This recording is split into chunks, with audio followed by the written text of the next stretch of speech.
Discovery, go at throttle up.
Uh, oh, that's good.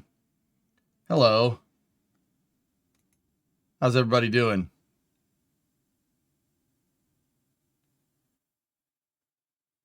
Uh, that's that's good. Great. The I actually went. I stopped the music, and Kennard blue screened. How's your Friday going? Is it going good? That's great. That's lovely. Why the hell did that happen?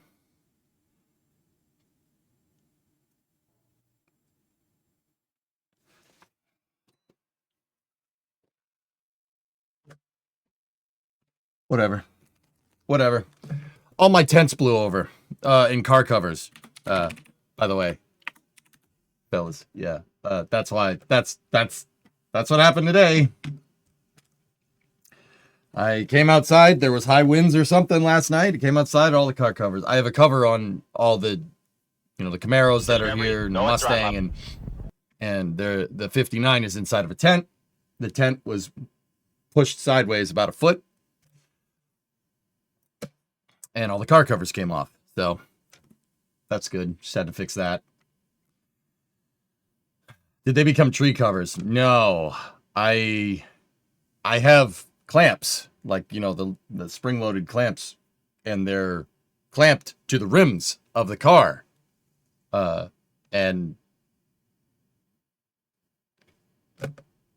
I guess that wasn't enough. So I ratchet strapped them now. Cars have straps going all around them.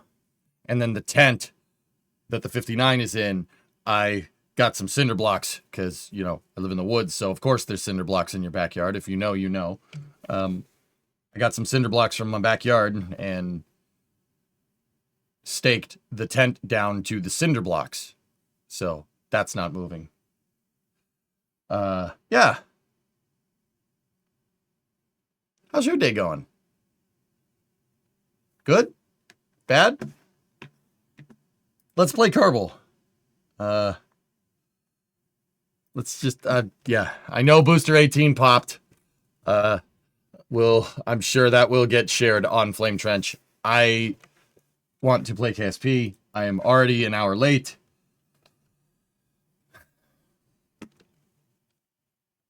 You're becoming 100% trailer trash every day. Thanks.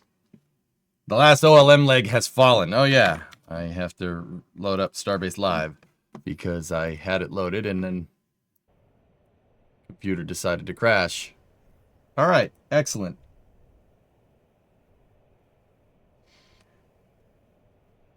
So you're going to actually get some sleep over the next week, right?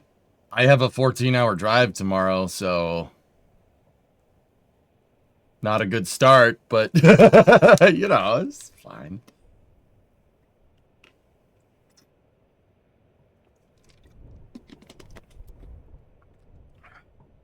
You need read ignition tonight on Flame. Okay. Yeah, I'll get right on that. I don't know what that means. Then let Bremo drive. No, I'm good.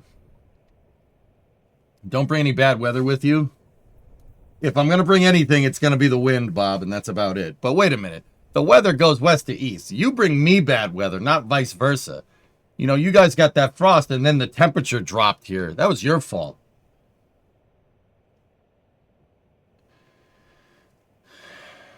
I'm not worried about it, Ernok. It's not a big deal.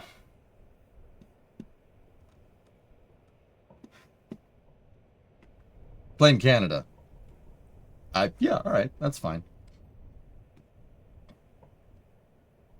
Yeah, you see, Helpless, it's actually, we get bad weather from everywhere. Everything just converges on where I live. That is textbook definition of what a nor'easter is. So, yeah. Quick, before we jump in, I got all of the crappy welds ground off on that thing. I would like to paint it, clean it and paint it. I did go to the hardware store this morning. I got a jug of acetone so we can fix it. We can clean them, re-weld it, and then seal it all up. If it's going to be sitting, I don't want bare metal. I don't want that. So we'll do that. I also did that this morning. That was after the car covers. I also got the car ready to go that we're driving. I got that ready to go. It's just, yeah. I had to go to the drugstore. Man, freaking all this stuff, dude. All this stuff. I would have budgeted my time perfectly. I even left ample leeway for curveballs, just in case. And then all the car covers blew off. So, and whatever. It's good.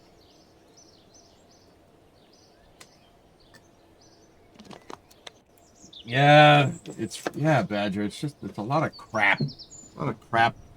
It's not even like, it's it's not even like stuff that you do that's like, you know, like, okay, we have a fast pass, like for the easy pass, like when you're driving on the highway, right? For whatever reason, the tape just decided to fall off. For whatever reason. You know, whatever. We're just driving, just transponder fell like 2 days ago. I'm like, oh, that's good. Of course that happens. So I had to go to the drugstore to go get more 3M tape. Like I had to go get more tape, and I had to clean off the windshield because you can't, you know, if it's that stick, this thing comes off. So I had to clean the windshield on the inside of the car, and then just, you know.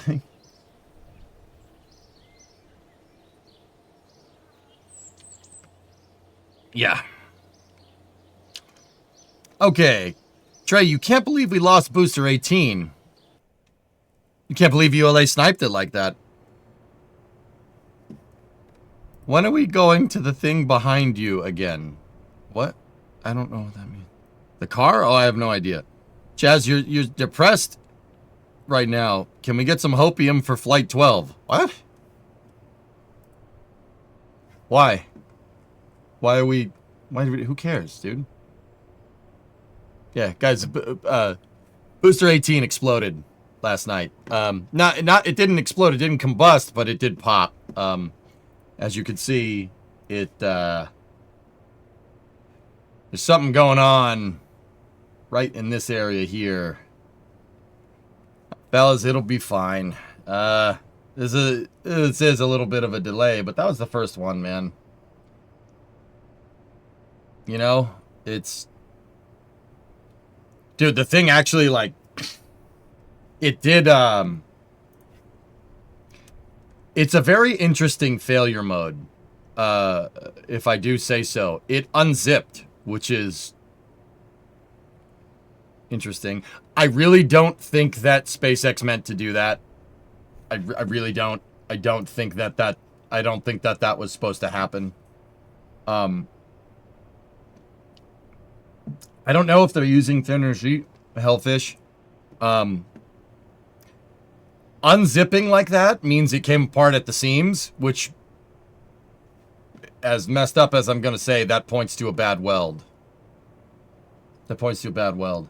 As far as I can tell, it's still 304X stainless. I don't know if it's still 4 mil. You know, if they decrease tank wall thickness, yeah, then this could happen, you know. Unzipping like that, yeah, I don't think that this was expected.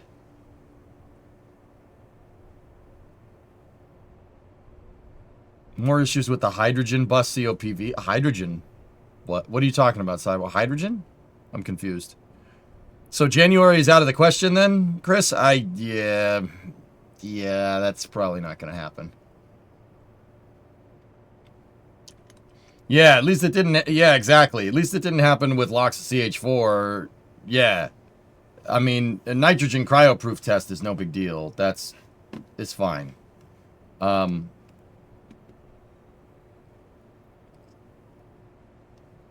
Is this not a 120% test? I think they were pushing it to the limit, dudes. On purpose. That's what I would do.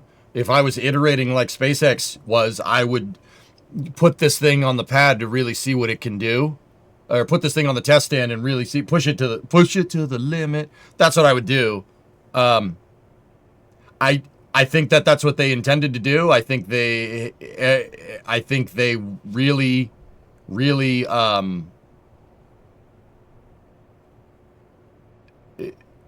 I think they wanted to push it to the limit. I don't think they thought it was going to pop. But now that it did, yeah.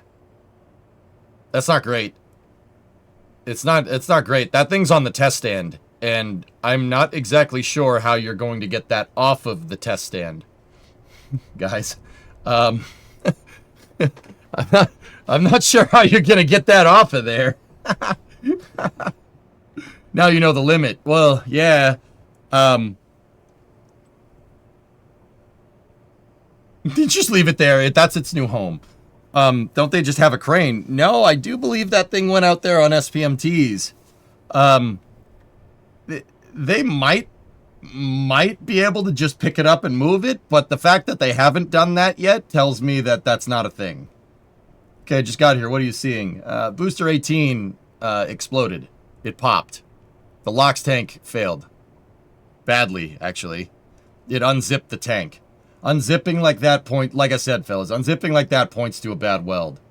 But, interesting thing here, I actually, if we go over here, we could put that up there.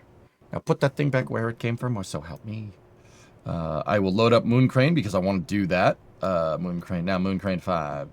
And we'll finish doing operations and check out for the Moon Crane here in a moment.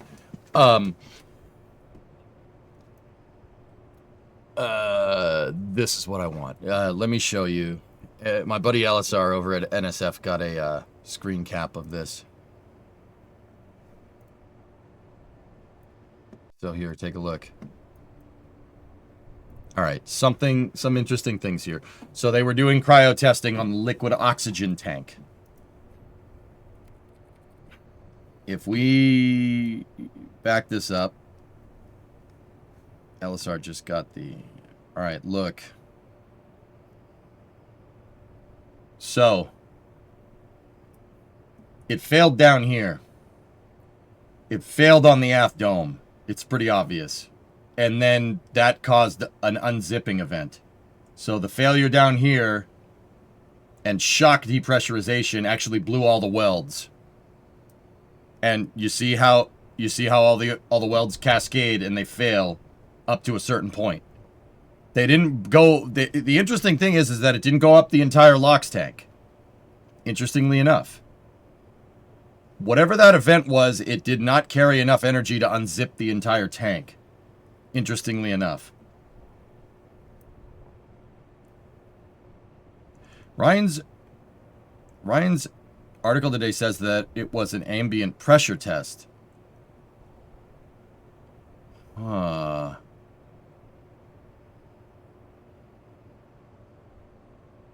So, SpaceX said it was only pressure testing. Okay, so it wasn't a cryo-proof test. Booster 18 suffered an anomaly during gas system pressure testing that we were conducting in advance of structural proof testing. No propellant was on the vehicle and engines were not yet installed. The teams need time to investigate before we are confident of this cause. No one was injured as we maintain a safe distance for personnel during this type of testing. Site remains clear and we are working on plans to safely re-enter the site. Huh. Okay, my theory about them pushing it to the limit is completely gone then. No, this is just... Guys, if it's failing proof test, that's just bad welds. If it was just doing they're just doing a pneumatic pressurization test. I'm not sure it's... I mean, you could push that. I don't know why you would do that, but I'm sure there's a reason. The same COPVs used in hydrogen buses. Not saying them being from the buses is a problem. They are just commercial off the shelf. Okay.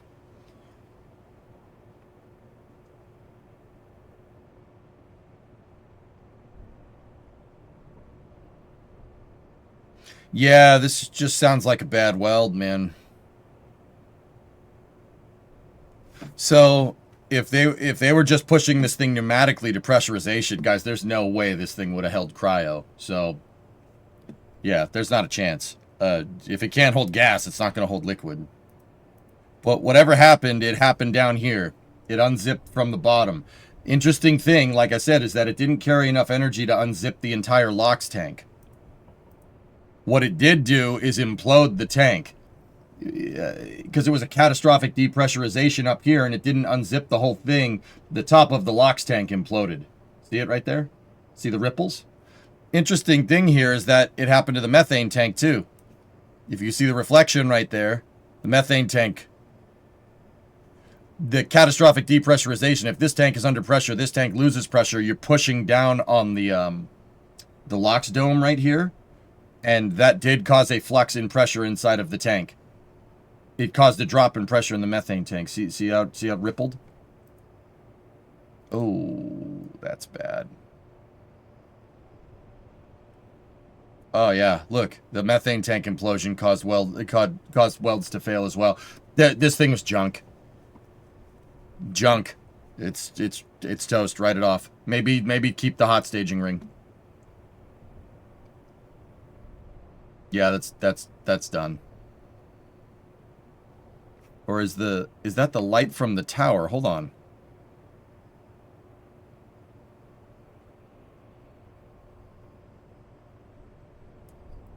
Huh? Huh? No, it's the light. It's the light from the tower. There's a cell tower over there. It just happened to be right in time. It just happened to be right in time with the pop. That's funny, man. Yeah. Obviously, it's a muzzle flash. Yo, that threw me for a second, dude. I was like, what the hell? What is this? It just keeps depressurizing? No. It's there's a cell tower at Massey's. What are the odds? Yeah, that's it's weird, but look, you do see some puffs off the methane tank, which means anytime you see this, it's depressurization.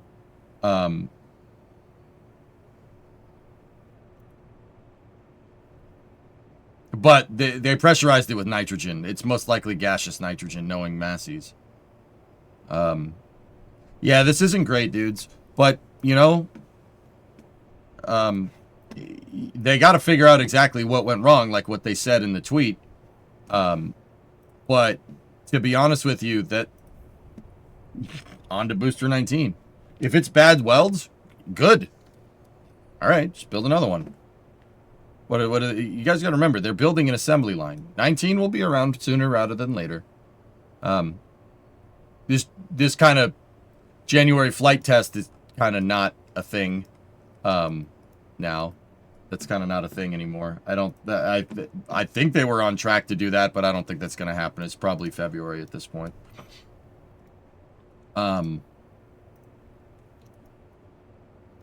Yeah, it happens, dude.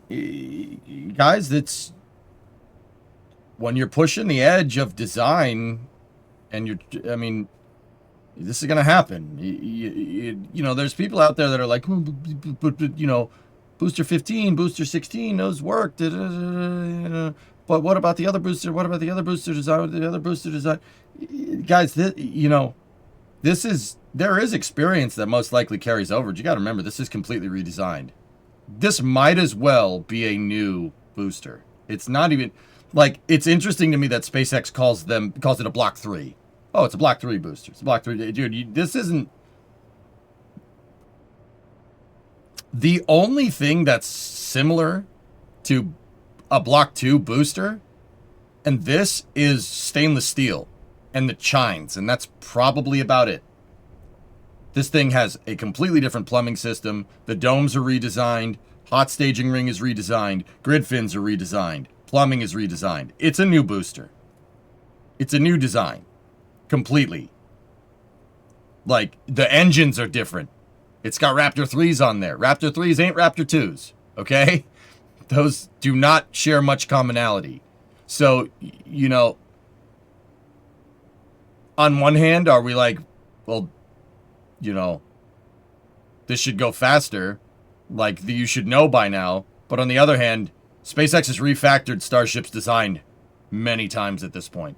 Block 2 was basically a new ship, you know? I think this time with Block 3, they got to figure out why that did that. That was unwanted behavior, but it was just another failure mode that you found. Won't happen again, that's for sure, unless some other, like a COPV fails or something, you know? Thinking back to Booster 7, first of the last design, its downcomer did collapse. Yeah. Yeah, that was my guess. There was a test configuration error. They probably missed something between the new propulsion system's avionics sensors test stand, causing an overpressure. I mean, that is, Phil, if you cast your mind back to the LH2, the SLS LH2 tank test, it does look like that. And that tank was 300% overpressurized. Yeah, it was 300 times the pressure that they would be encountered with cryo. So, if that did happen, Well, then yeah, maybe not the welds. Yeah, new test stand, new booster, pretty much new everything. Like, it's gonna happen, dudes. When you're building stuff this fast, it's gonna happen. Like, do we want it to happen? No. But it happens. Don't worry about it, dudes. No need to be upset. On to booster 19. It's fine. They'll be fine. Is it gonna throw a monkey wrench in the timeline? Of course. When does it not?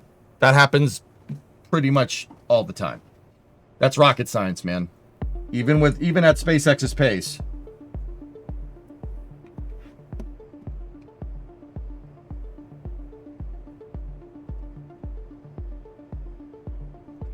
Booster 18 would actually be a V2 booster prior to SpaceX deciding V1 boosters were V2. Therefore, V2 is still cursed. You're technically right. I'm calling it a V3 booster. The hell is with this damn card? I updated the stupid drivers. Salgado card sucks, man. I'm gonna get a Magewell. I'm gonna go buy a Magewell. This thing's a piece of junk. It skips out every once in a while and it causes the computer to crash. I'm surprised it didn't do it that time. Hey, Beanos. 104 months. Block 2, they decided to do good welds. Block 3 is a new design, and they couldn't decide. They couldn't decide whether they wanted to do good or bad welds. It's the first one off the assembly line, man. And you got to remember, guys, SpaceX has an assembly line. Booster 18 was in pieces 2 weeks ago, dudes. I'm just saying, it was in pieces. Like, let's just take a look at a relative timeline here. All right, here. Starship Flight 11.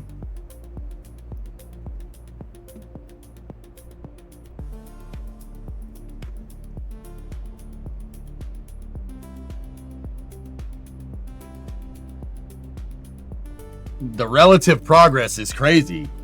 It was about a month ago. A month and a week. Let's say 5 weeks ago. 5 weeks ago, Booster 18 was in pieces. It was just a bunch of pieces on the shop floor. Okay? The first Booster 18 sections rolled out a couple of days after this flight. So let's say Booster 18, they started assembly about a month ago. Booster 19, because Booster 18 was the first V3 booster that got put together, right? You would take your time figuring out how to assemble that thing, right? Now they know how to do it, and now they know how to do it wrong, that's for sure. So 19 will come together pretty quick. 3 weeks? I'd say they'll have 19 up and running by Christmas. It happens, dude. Just like my tents blow over. My stupid tent blew over on, that was covering my old truck, and what are you gonna do? Sit there and get mad at the tent? No, stake it down better. And I did. It's ratchet strapped down to some cinder blocks. It ain't going anywhere now. Like, next booster. Don't worry about it, bros. It's fine. Let's get this crane figured out. What food should you order? You need pizza, Amadeo. You need pizza. Pad isn't finished, so no need to hurry. Yep. There you go.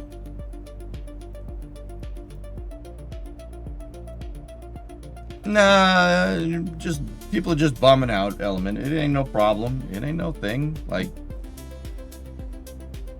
don't worry. People, a lot of viewers are younger. It's fine.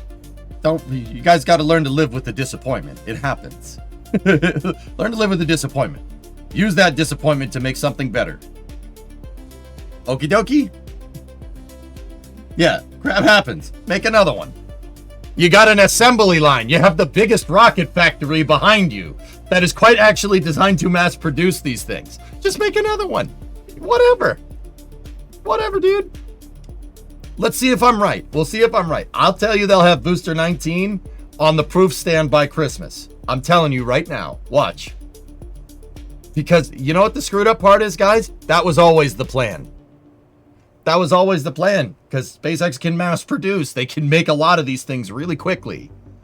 Right? Think about it. If Booster 18 was fine, they'd move to start installing the engines. If they're going to start installing the engines, they would have started assembling 19. 19 would have gotten built while 18 would have been in engine processing. 18 would have gone and done the static fire. Then 19 would go to cryoproof testing in December. That was already the plan. It's basically, all right, whatever. Just go with that plan now.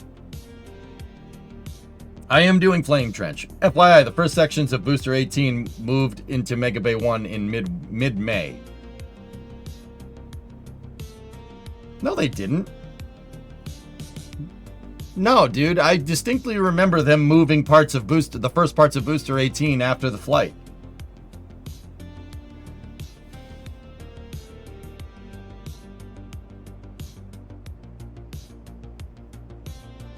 That's not a bad idea, Pigzig. I actually like that idea. It's a pretty good idea.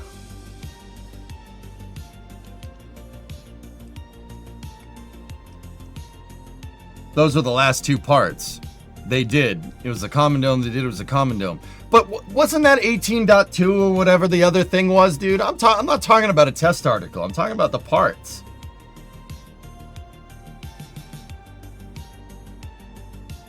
Early half mandated post flight 11. Locks was half built before.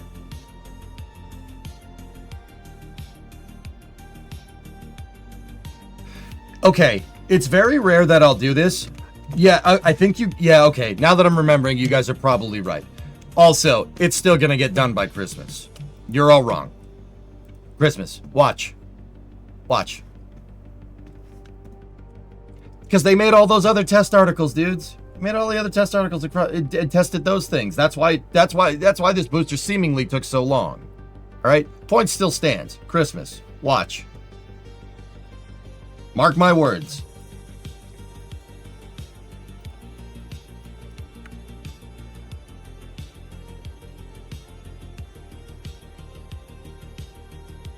All right, so let's work on testing our own crane. I want to make sure that this thing can work on the moon, and I want to make sure I got the process for deploying the crane figured out.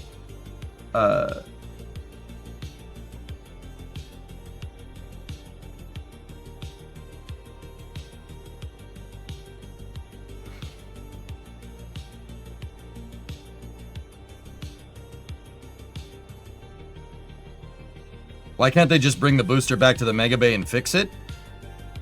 It exploded? Question?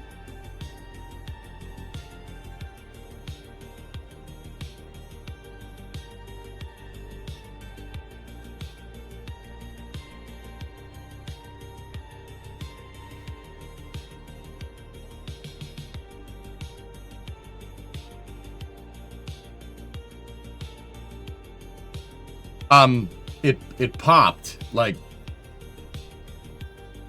No, it exploded.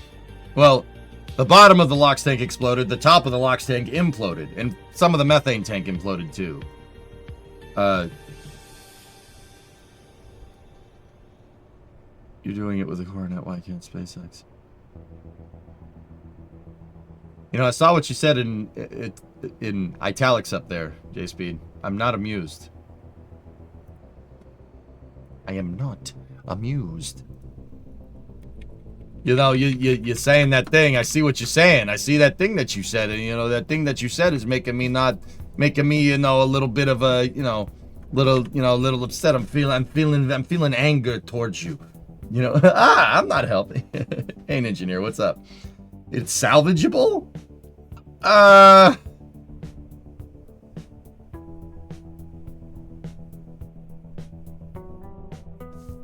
I'm not sure that it is. I'm not sure that it is, dudes. You know? All right. So, we want to make sure that the moon crane can deploy off of the lander with the crabbing legs that we made.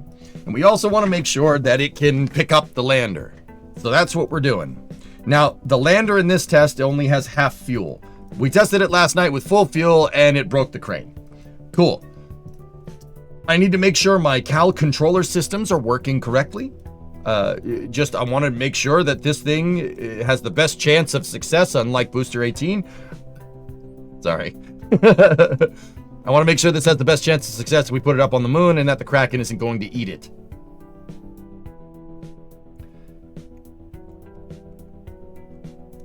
Checked online. Yeah, Erudite, thank you. Thank you for letting me know that I was wrong about something. I really appreciate it. You and the 100 other people in both chats let me know, like, before you. Thank you for Googling it, though, and just dogpiling. I appreciate it. I know that's not what you intended, but also, thanks for that. I appreciate you. Not. They're still gonna get it done, dudes. I'm telling you. That point still stands, but it's okay. All right.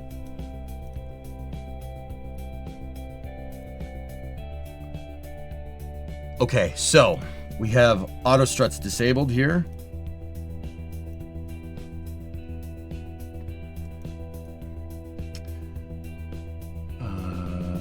Outrigger height controls, set that to that, and that should move the legs out. Was the tank almost empty at the time? So it was it wasn't a cryoproofing test. It was just an ambient pressure test. That's basically when they fill it up with nitrogen, and pressurize the tank to the pressures to basically to flight pressure. So yeah, she was under pressure.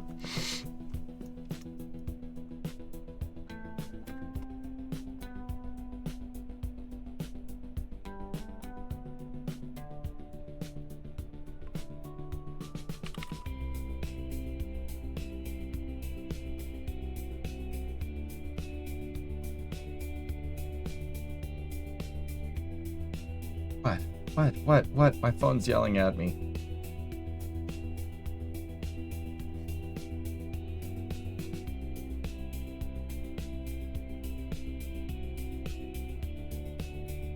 Okay. Cool. Park Tank, but Under Pressure is an overrated song. Under Pressure doesn't really do anything for me, dude. It's a good song, but yeah. It's alright. Queen has better songs. It's cool that it's a collab between Bowie and Freddie Mercury. That's neat. But yeah, I'm kind of with you.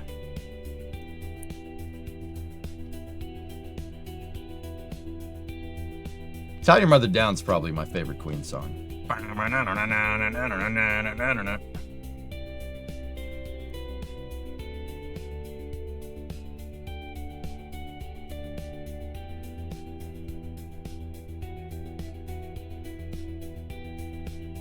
Okay, so what we got to do here is I want the first test that we tried. I tried rolling these things into position to lift this thing up, but that didn't seem to want to do that.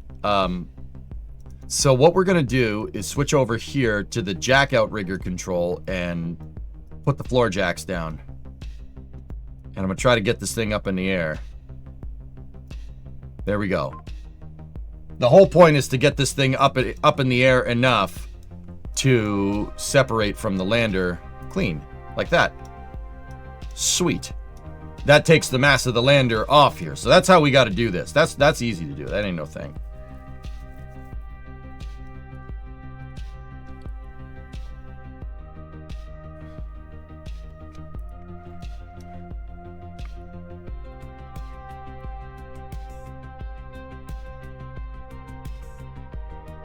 Okay. Now, if we very, very slowly do this, we're putting the weight on these small wheels. Okay. There we go.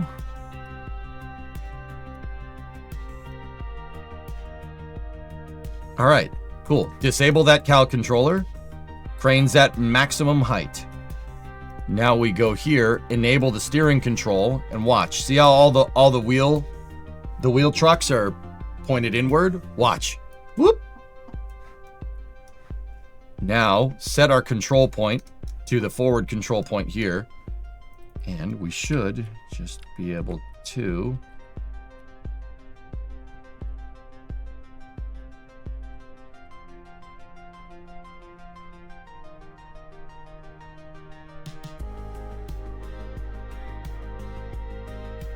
okay, hold up. It looks like it doesn't like this height, so let me re-enable the controller here, and I'm gonna put it down. I'm gonna put the thing down a little ways so we get a little bit more clearance. All right, disable that controller, and then re-enable the steering controller.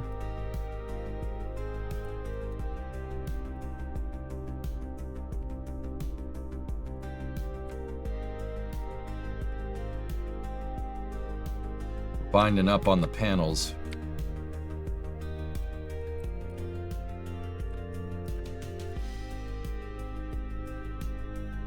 All right.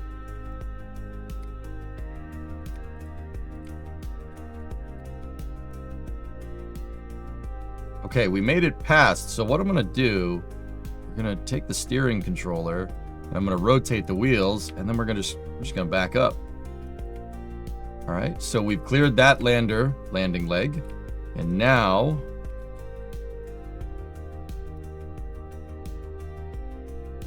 if we straighten out the wheels, all right, cool. That does get hung up a little bit, but I'm fairly confident on the moon that it won't be that big of a problem. I don't like that it gets hung up, for what it's worth, fellas. I really don't like that. Like I said, on the moon, it shouldn't be that big of an issue. If we took all the wheels, if we took all the wheels for this and we moved the wheels down, like we increased the ride height of the wheels on these trucks, that should fix that problem. We'll have to test it again, but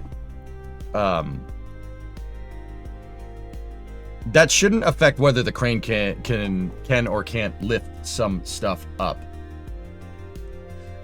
These legs are not designed to be retracted, J-Speed.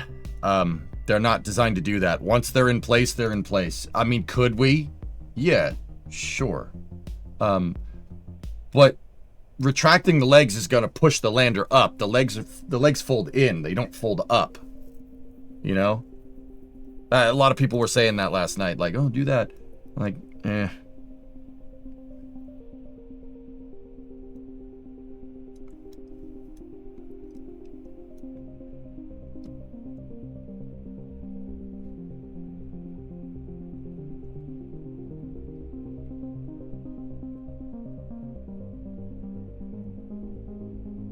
Okay.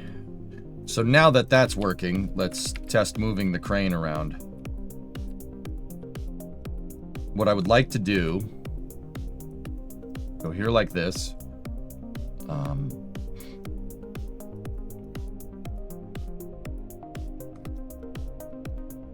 Flip the crane light on. And now, reverse that controller.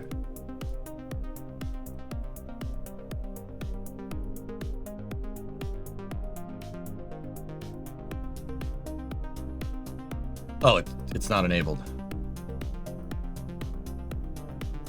Cool. Can you shorten the pistons on the moon? Like I said, John, those landing legs are... If we undid them, right, we'd probably never get them back to this position, because undoing this will undo auto struts, and it'll make these hinges drift around. These are designed to be, I designed them with the intention of deploying them once. That and a lot of other pieces of architecture are going to rely on this descent module. This descent module in this capacity is going to be not expended, but I want to make these into reusable ones, and I would like to design around that architecture. I would rather redesign the moon crane right now, because we're working on testing it and building it out. I would rather design this rather than freeze this design and then try and change things around on the lander. I don't want to do that, you know, because that means we're developing two vehicles now. I don't want that. Yeah, if that makes any sense. I was trying to say that last night. I couldn't say it correctly.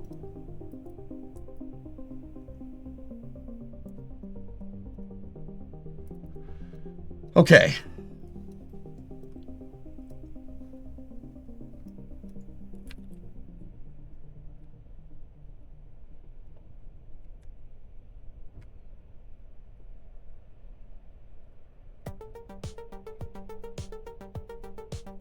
Now I'm gonna put the jacks down here. I don't want damper forces on those jacks. I'm gonna lock those jacks into position, and then we're gonna auto strut them so they don't move. So now what I want is to reverse this cal controller. It's enabled. and then lower the crane down.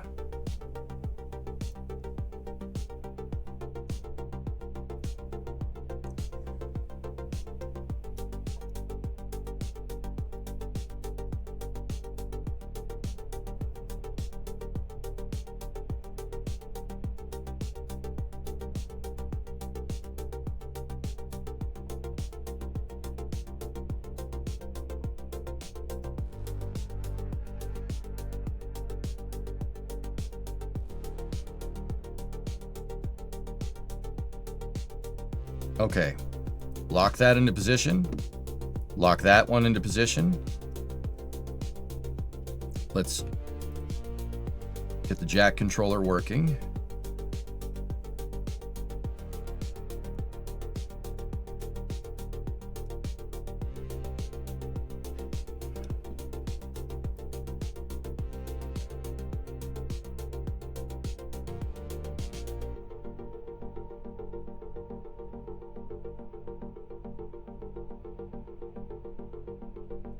Get it so those are nice and level. Now, lock the jacks out. Actually, here's what I want to do. Before we do that, let's go here like this, go here like this. All right, retract the outer jacks. And what I want is to make sure, unlock these, on grandparent strut them, move the inner jacks out. I want to make sure the crane, enable the wheel controller.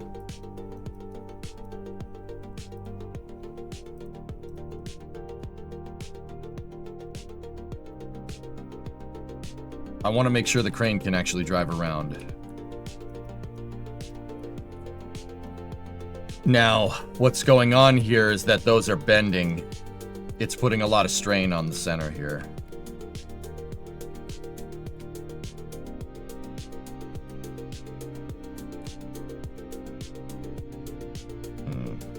Hey, Smirks.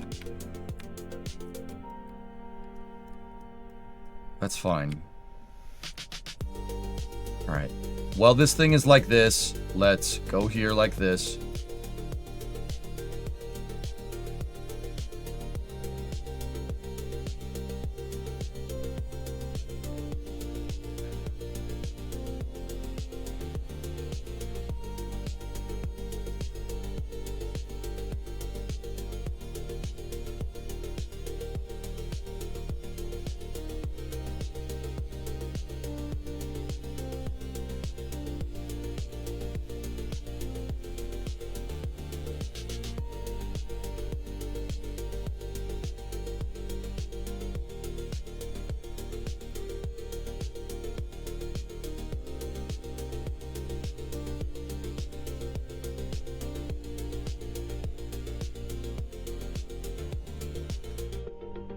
Nice.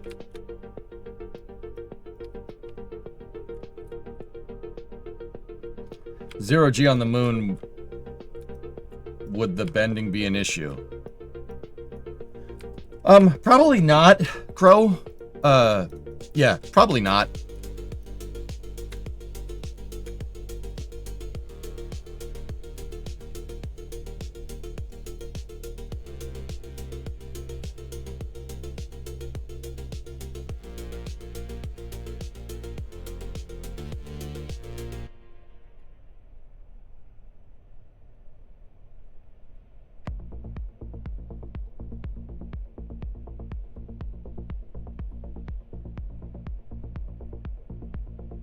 I'm wondering if I should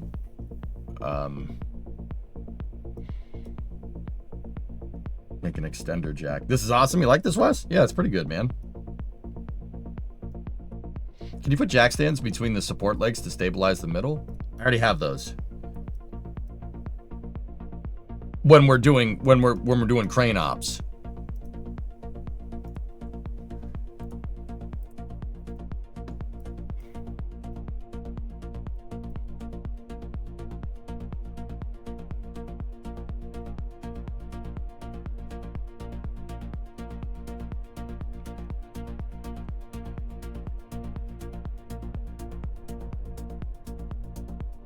But when we're moving,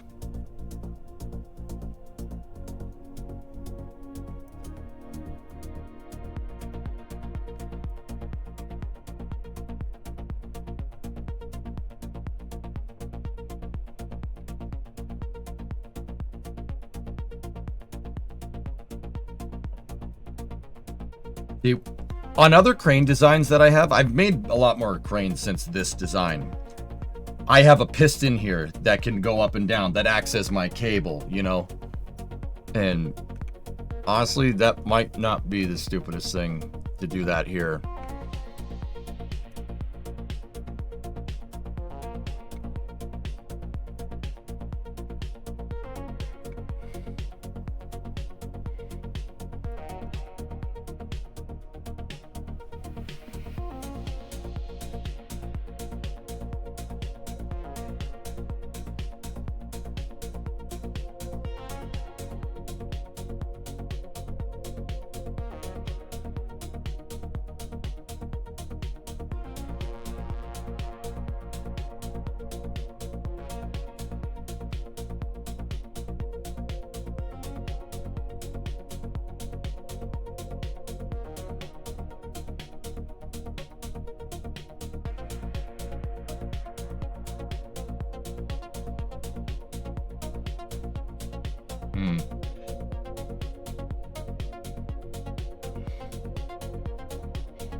I mean, this does work, but yeah. All right, the other thing that we got to do is put the center jacks down if we're going to go lifting this thing around.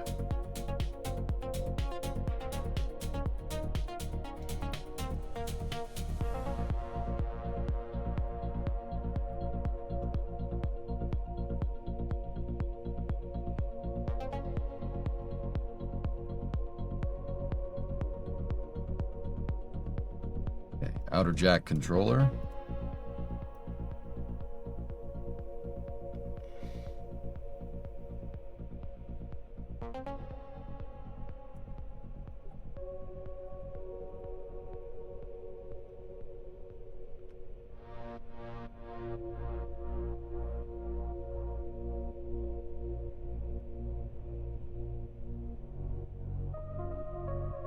Okay, lock the outer jacks. Go down like this, unlock those. Okay, we have a little bit of a differential height problem here between the inner and outer jacks. Okay, no problem. Just lower it down so those get into position right there. Perfect. Any deflection on that? Yeah, a little bit. A little bit of deflection on the hinges. That's no problem. We can...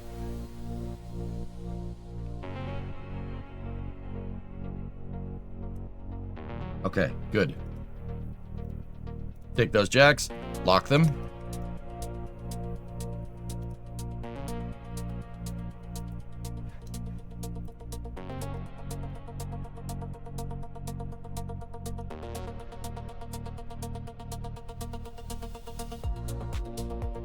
Now we got to move this so our center of mass is moving the counterweight around.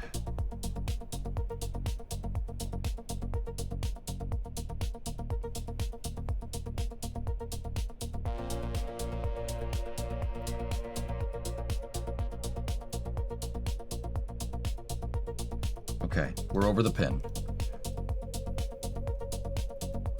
Can you control from the driving port that lifts and somehow let it move end joints so you target what you're lifting? With KRPC, we could do that.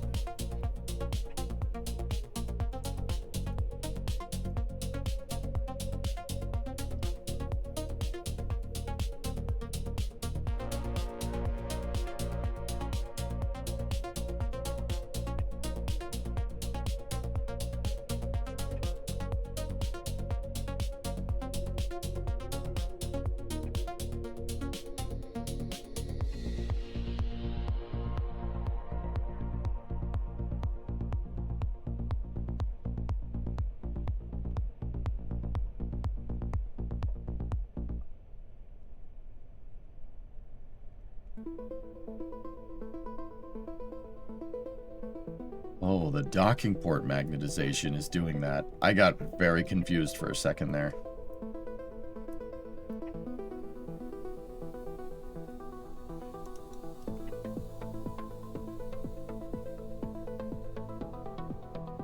Okay, we got it.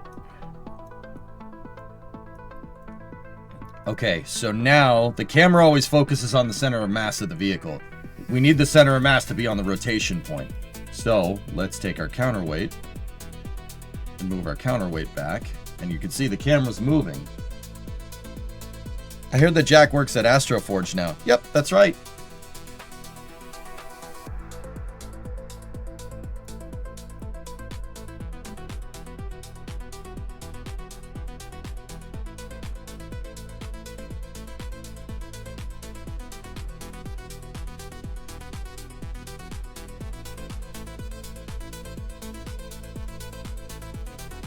Yeah, he did. That's where he went. Pretty cool, huh? I told you guys to think it's neat.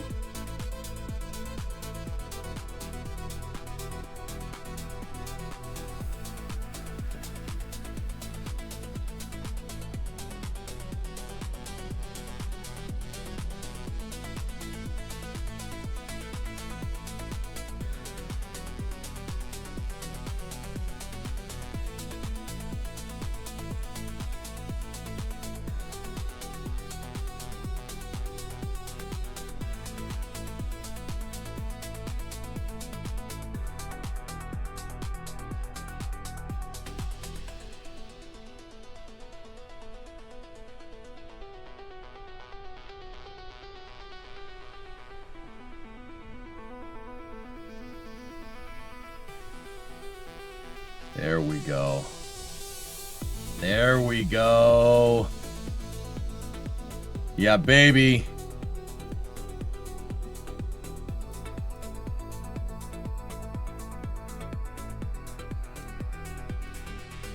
Yak yearns for the mines. That's right.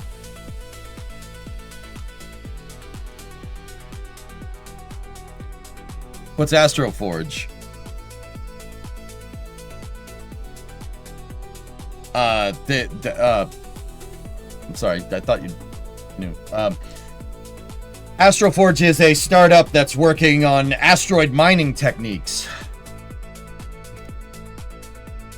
We have a crane-assisted takeoff on our lander.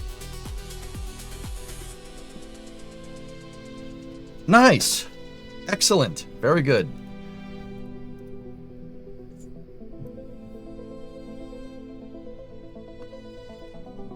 Okay, let's try... Oh, no, not that fast.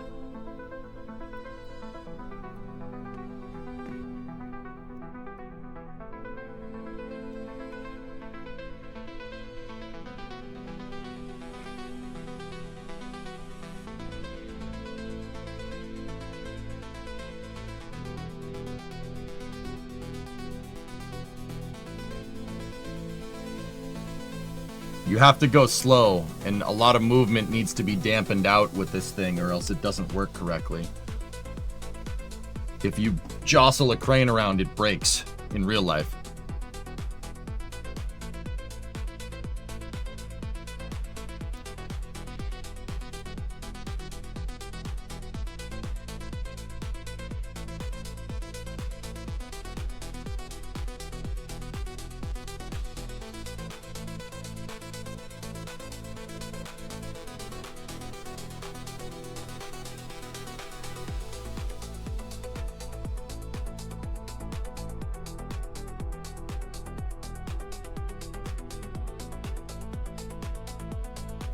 Thanks, Volk. The KSP Da Vinci? Oh, boy. I thought that was where Houston baseball players are made. Are you using the camera vector to determine center of mass? Yes, yes I am. Our center of mass is almost on the pin. It's pretty close. Yeah, it's pretty close.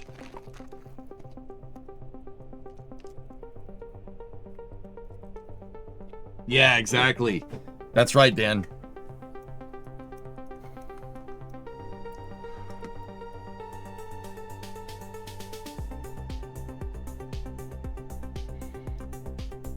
What's up, Coltech? And this crane is being designed with the intent to build larger Mooner and Minmus bases, right? That's right, man. It's designed for contract services. So if I get a contract to build, build a base on Minmus. Okay. Here you go. Just land it on my lander. Just put it on top of the lander. Get the lander to minimus. Get it down to the surface. Moon crane's there already. Easy.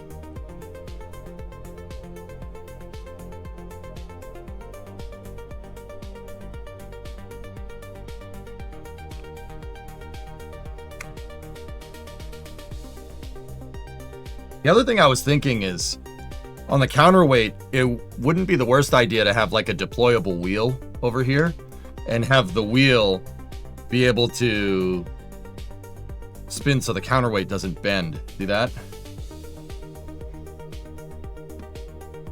Or we could have this work like a mast. That might work too.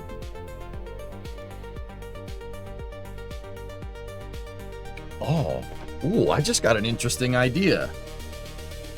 Ah. Ooh, that might work.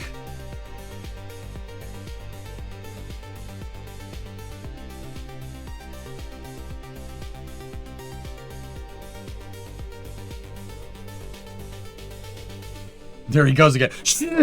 Stop it. No. I was thinking we could do a pendant. A pendant is basically a steel rod that connects different things on a crane, but the steel rod is not just like, it's not just a long, tube, right? It's a steel rod, but it has hinges built into it. So it can move, but it only moves on one axis. It's kind of like, they're called pendants on a crane. We could make this so a Kerbal, like if a Kerbal comes down here, right? And we have plenty of space on the inner ring of this thing. We could put an inventory box in here, or we could just like put it under here on the back and put struts down, and I could have it so a Kerbal could strut the pendants in place. The thing, I don't know how well that's gonna work. The thing is that the pendants need, if I was changing the counterweight height, it would need. You should make a 2-story base. Blackness, what about a 2-story base with a landing pad on top?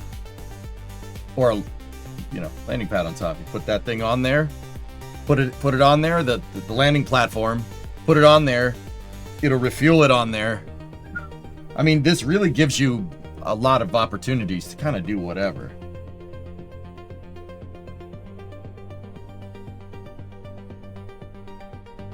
Have the base segments already been designed? I have a prototype from them from the other career mode save builder, but they're going to be a 2.5 meter segment, 2.5 meter segment, and yeah, that's it. Like, they could be 2.5 meters, and you can make them as theoretically as big as you want. Yeah, they're going to kind of look like space station modules, but with wheels. At least that's the running plan that I have right now. The crane is designed around those specs, though. My last question.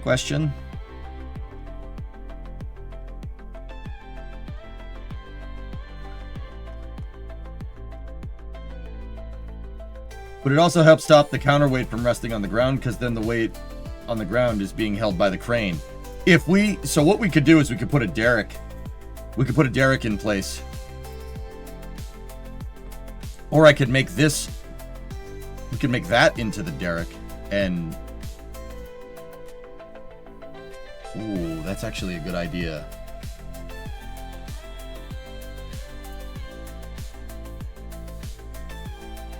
Do you have a ring that the crane can rotate? Yeah, it can rotate, dude. Here, look.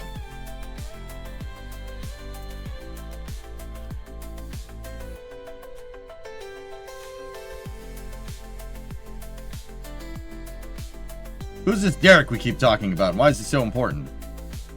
Science.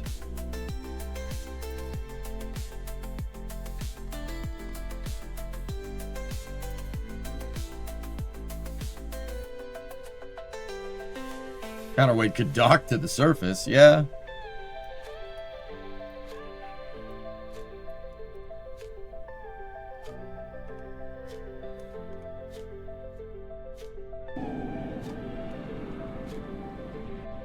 Starbase live audio just got cut back in. Is this what you were talking about, Casey?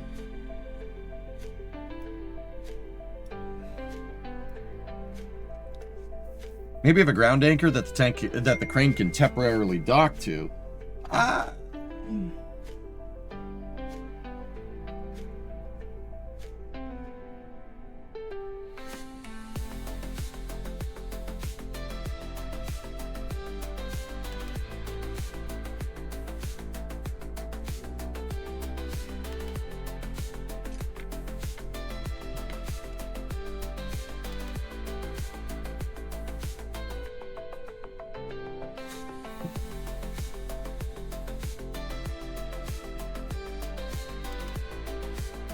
Joe, I got trait, Derek. Can you share?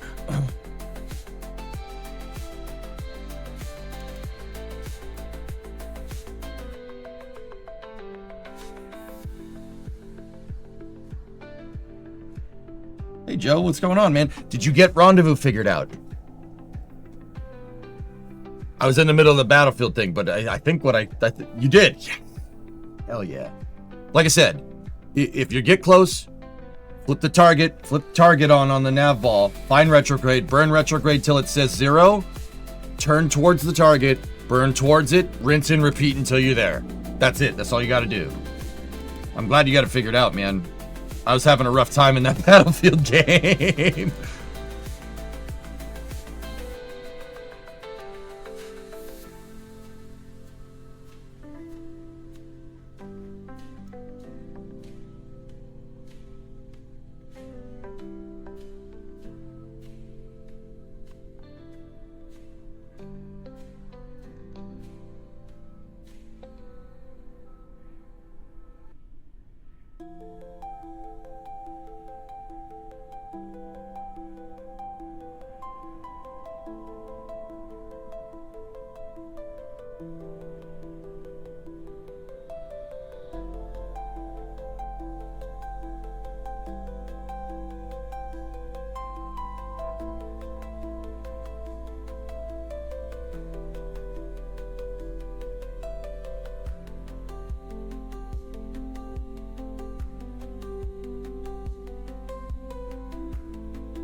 Yeah.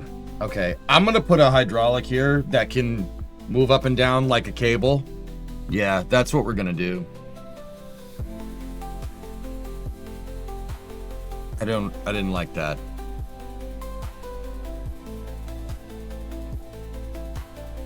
I didn't like that at all. That didn't do what I wanted. KAS time? No. No.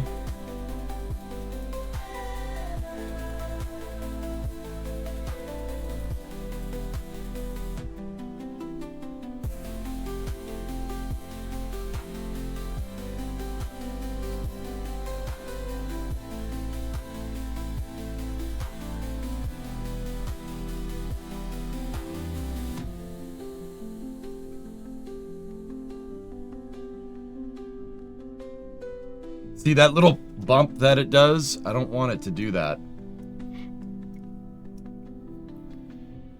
Check the view on booster 18. I see it, Aitor. Yeah. Not ideal, man.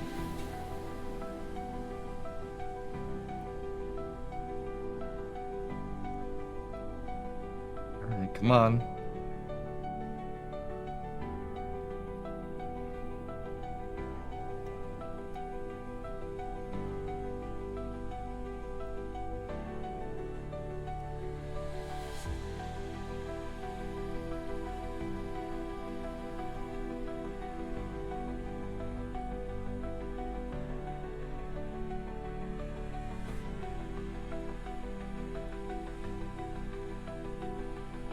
Yeah, see how that piece is bending?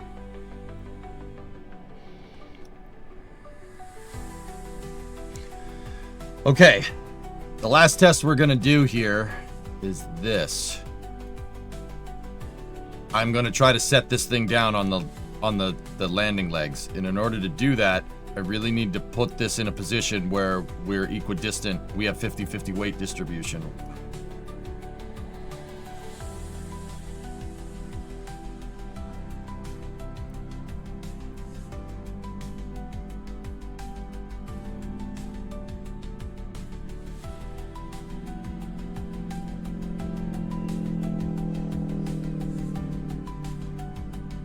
Sounded like a Subaru.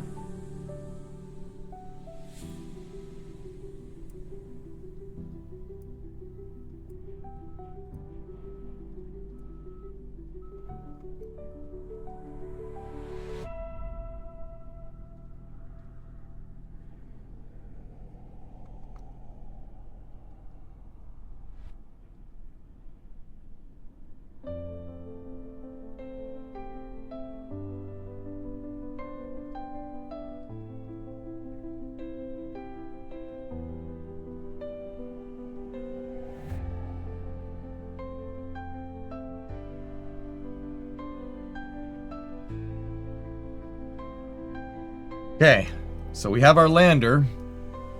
So the first thing we'd do... Oh, the outer jacks were not unlocked.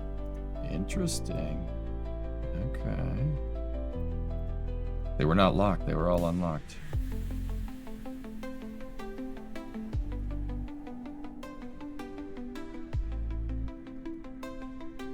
We can slowly let this thing down onto the wheels.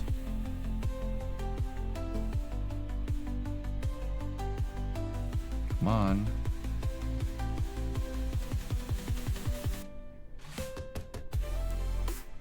Don't freak out. Don't freak out. You're all right. I said don't freak out. Shh. Shoot.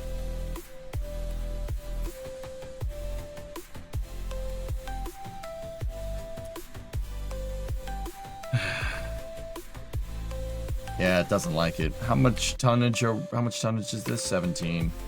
Okay.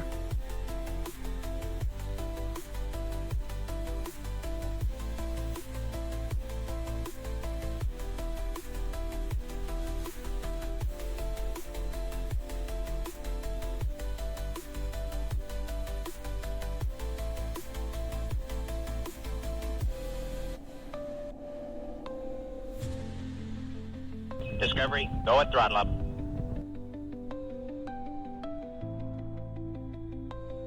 Because this is what I wanted to try and do.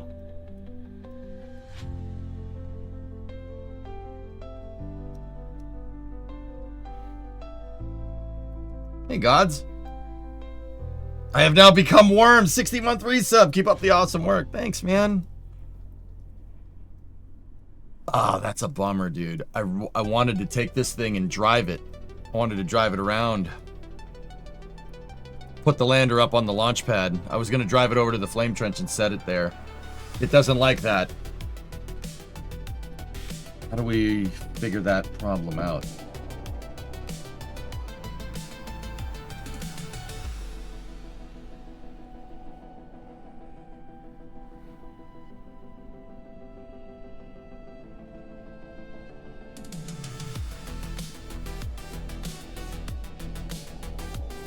That's a shame. Hey, Cooking, what's up, man?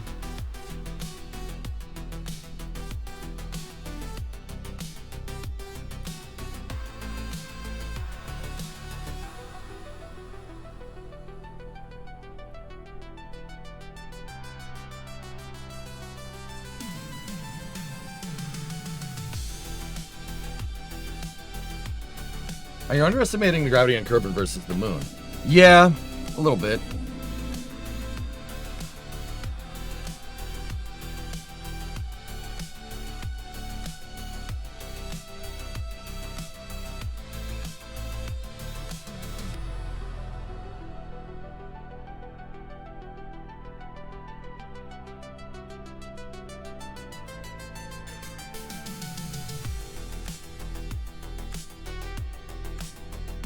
Thought you weren't supposed to put cranes on sprung weight. Well, King, if there was ever a scenario where I would have to, where I would want the crane to pick up something and move it, yeah, I don't really have a choice here. There's no wheel that's not on sprung weight in this game.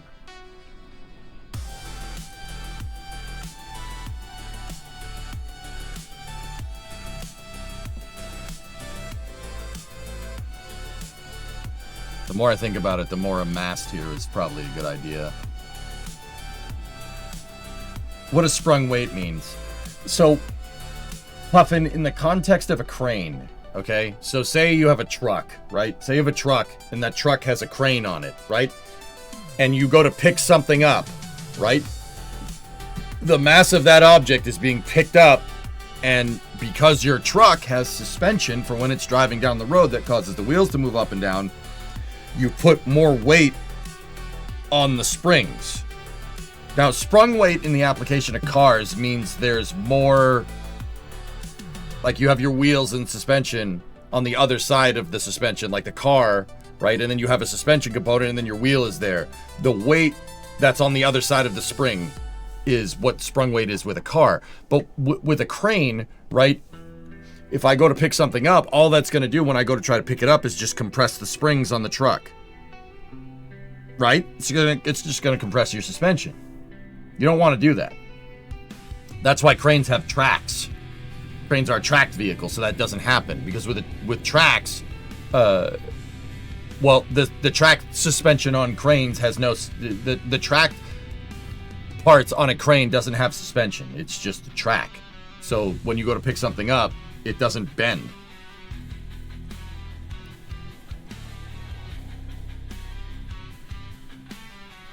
But this thing can pick up the lifter, or it can pick up the lander, which is pretty cool.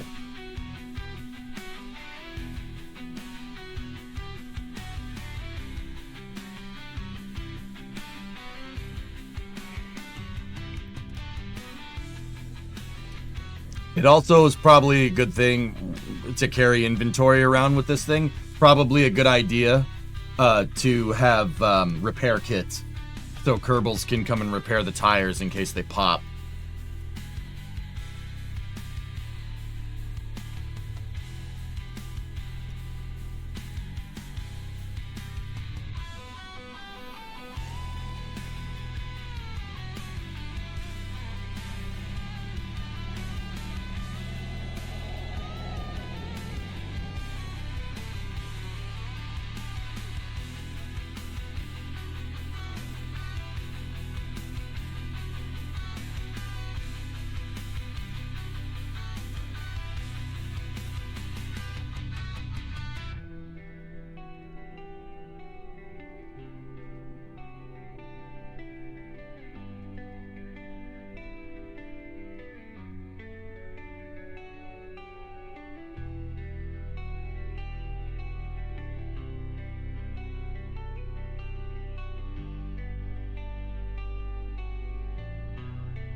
Nice. That's pretty cool, man. That thing's a good ways up in the air.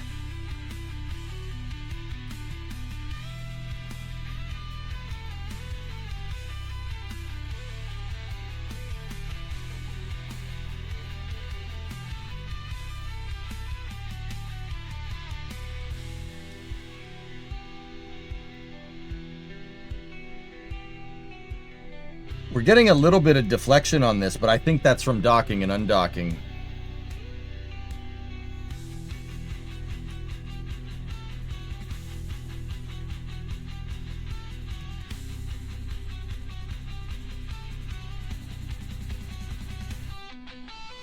I'm going to try to see how much luff this thing has, meaning how far can we move it away from the center of the crane before it tips. This could potentially be a destructive test. I just want to see.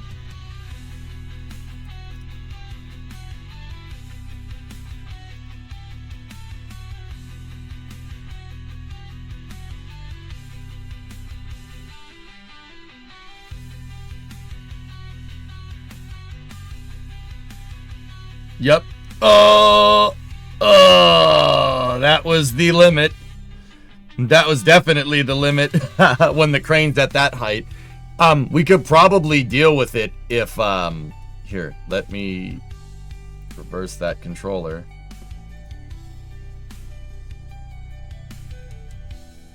If the wheels weren't broken, this would be super useful. Can your counterweight go in the negative Y direction? No. Yeah, see?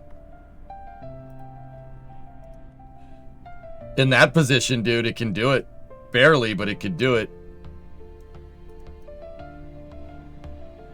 but that was the limits. Cranes have values like that, dude. For maximum, with this much counterweight, you can only move that far out. They have tables. They're not values. They have tables. And on a modern crane, like, they're built into the computer control systems. On an older crane, right? Like an analog crane, like something that's not computer controlled, you have like a chart, and you have to look at the chart. And if your payload is this heavy and you have the similar amount of counterweight, with that configuration of the crane, you can only move it so far before you fall. Like, all that is super documented, which is cool.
What about uneven terrain? Do you see that being an issue? We can always pull the jacks out of symmetry and make it work from there. Yeah, I could pull the jack system out of sim. That's another thing, Casey. I really would like this thing to be able to move around, but if it doesn't want to, it doesn't want to. I'm not sure I have rover wheels strong enough to do something like that.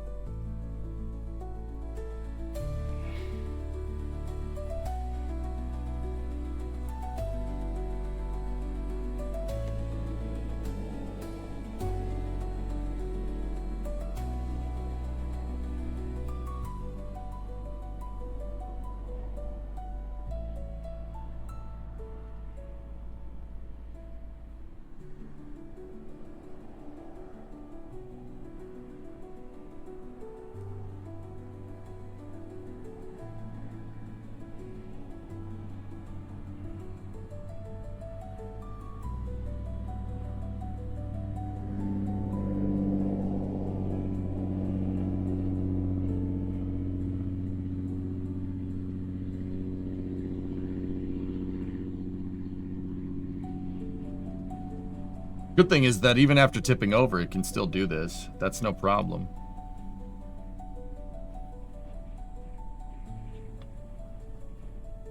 Okay, drop it. Yeah, that broke a landing leg. Alright, so how heavy was that payload? What was the mass that we were talking about here? 5 tons. Eesh. So what you're saying is that you might need a checklist to see how far it can go. No, I pretty much tell because the whole thing will start to bend. Do you think that NG3 will be first, then Starship Flight 12? I don't know. Yeah, it's possible.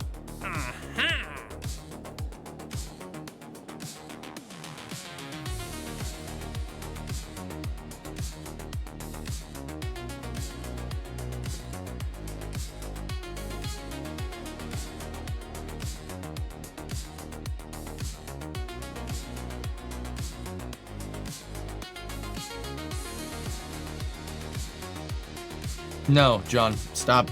Dude, I got... Oh. It's not. I have to make some modifications to the crane based off of my testing that I just did. I'm gonna do them now, and then we'll test it again, and then maybe.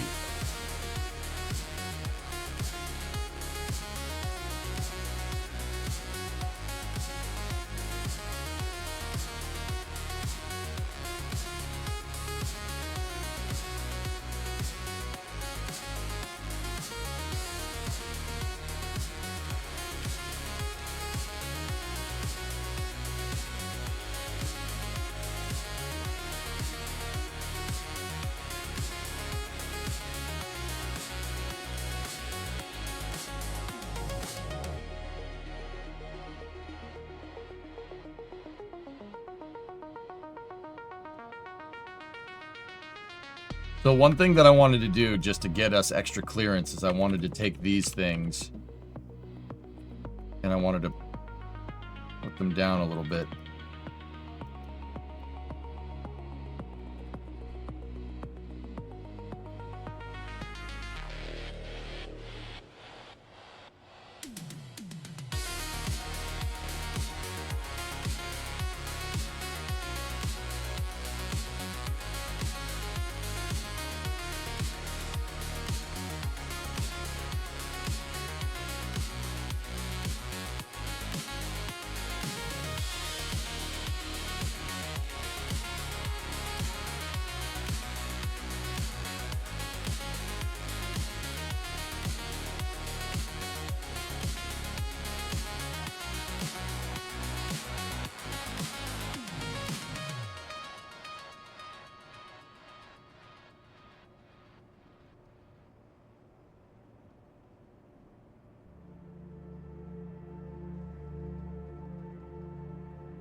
The symmetry node will get screwed up, so I have to remove all the wheels from sim.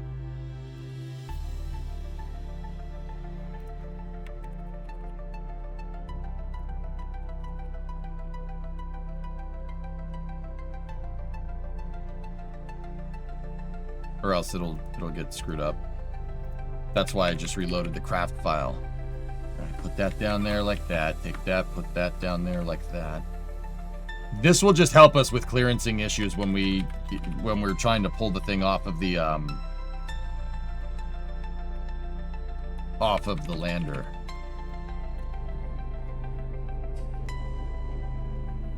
Just make sure the extension on the jack, yeah, that's more than enough.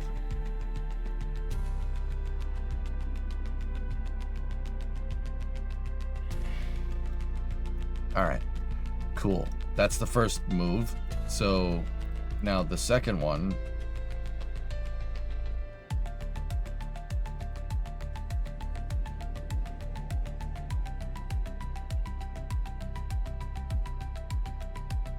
The second thing that I wanted to do was, let's go here like this. So we docking and undocking the crane there gave me a lot of problems. It did bend the boom of the crane, and I don't really want that.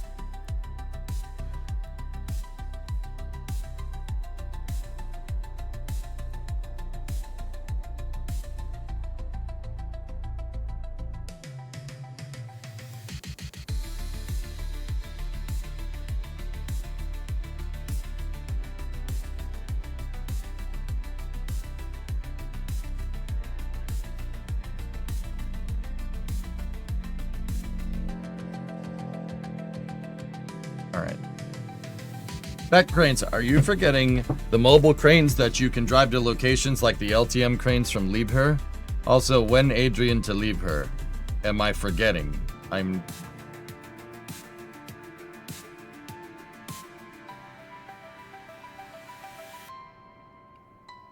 What would I be forgetting about that, outdoorsman? I don't... Are you... Even those cranes have jacks, the ones that are on tires. That's called a roll. It's a roller crane, not a crawler crane. I don't understand.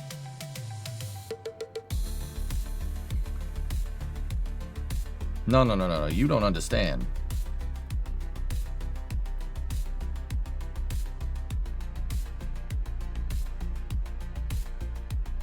Nice giraffe. Thank you. Thanks, I just had it stuffed.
Let me think.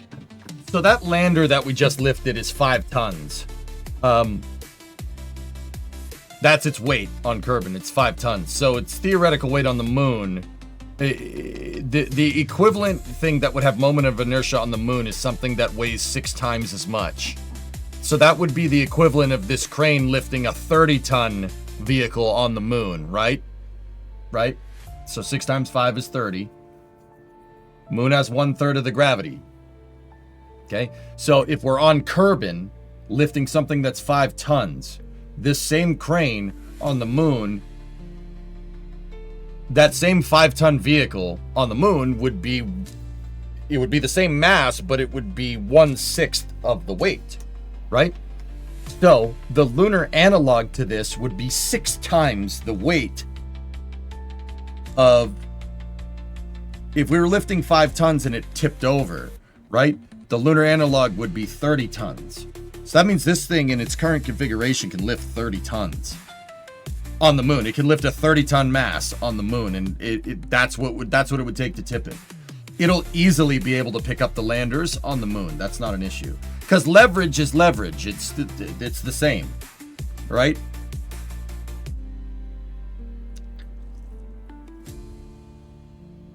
It's the same physics. It's just different weights. Same physics and same mass, just different weights. I'm done. Those smaller cranes do have outriggers. I was going to say outdoorsman. Yeah, you never want to lift up on a spring, dude. That's bad. That's the other reason why you'd use a crawler crane. Like when they use the Liebherr 13,000 to do the OLM lift at the Cape. Another reason is that if you need to pick up something and move it in one operation, right? A crawler crane will do that for you. You can pick something up, roll the crane forward, and then put it into position, which is exactly what the Liebherr 13,000 did.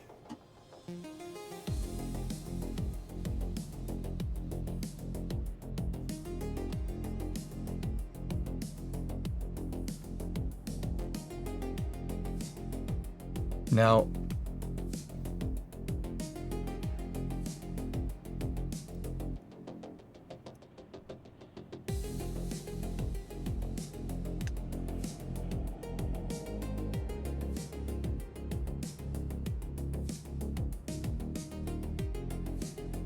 look at that, Johan. What's that? Ooh, what about it? Yeah, somebody was telling me that What About It had a flyover picture.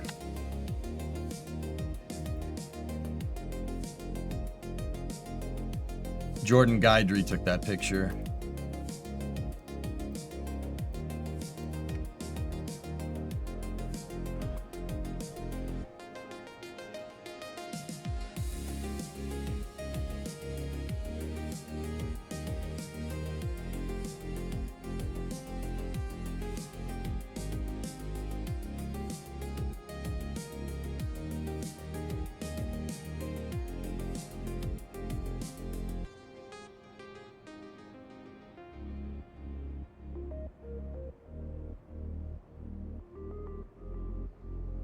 Huh.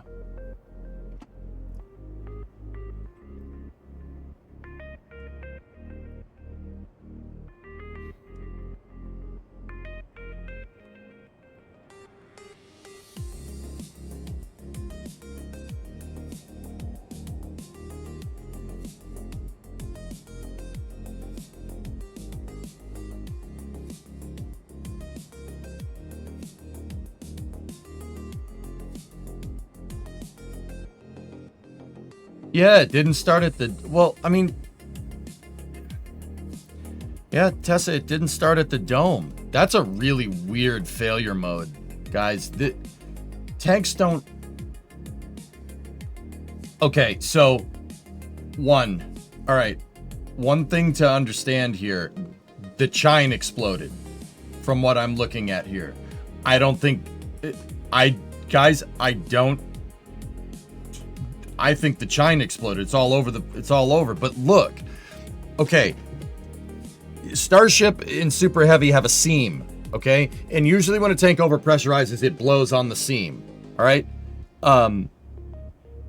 Wherever that seam is it depends. So like, we'll take SLS for instance. SLS is using friction stir welded aluminum orthogrid barrel segments.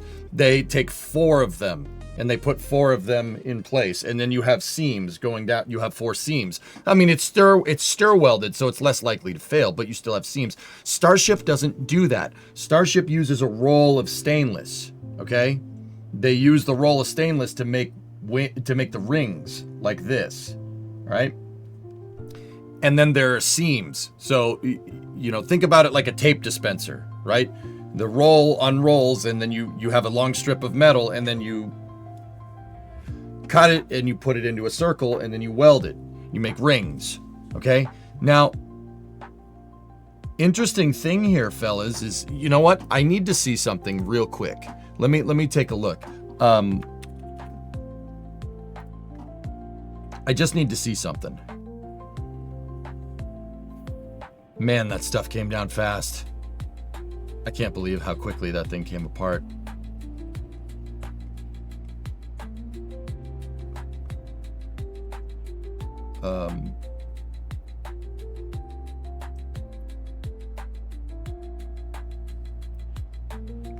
Okay, this SpaceX picture will be fine. I need to figure out where the seams are.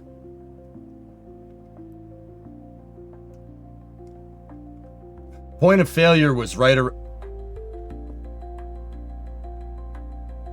Point of failure was right around this area right here. Fellas, look at that weld.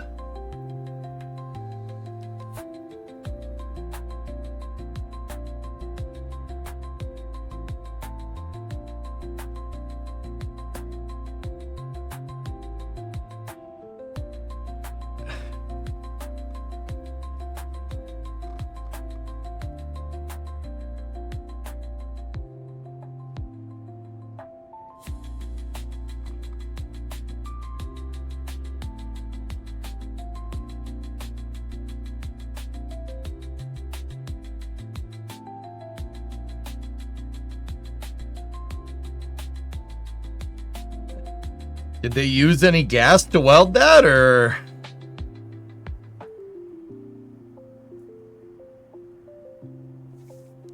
It's the different segments, Joho.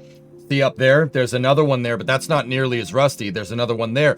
Those are the different sub-assemblies from the booster when they're putting it together. Phil, you said it's a Mega Bay weld because that was made in the Mega Bay. These were manufactured in Star Factory, like the barrel segment. And then these are just barrel segments. And then the aft portion here, common dome is right there, forward dome's up there. See, this is all clean, but see, look at the forward dome. Look at that. Oh, see the difference in the weld? See how these ones are nice and clean? And oh, did they weld this thing with the door open? What did they? That's by far the worst one. That one right there, that one's terrible. It's worse than these ones. No. And look, it failed right there. That's the same seam. It's right at the top of the chine, right?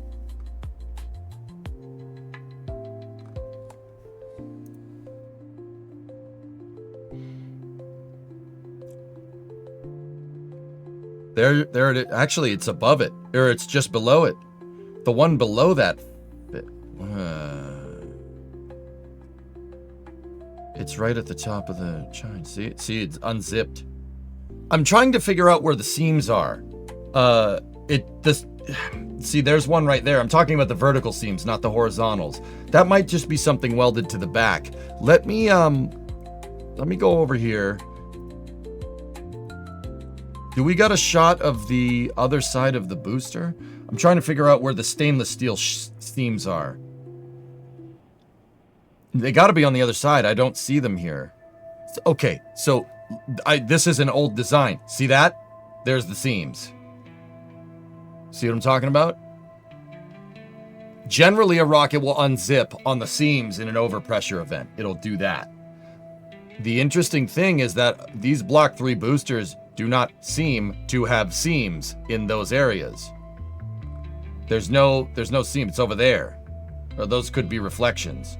It's on the other side, interestingly enough.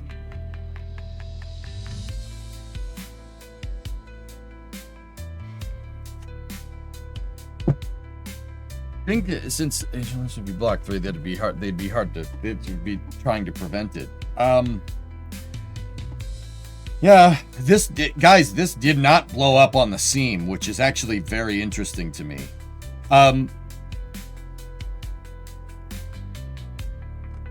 Fellas, the COPV may have popped.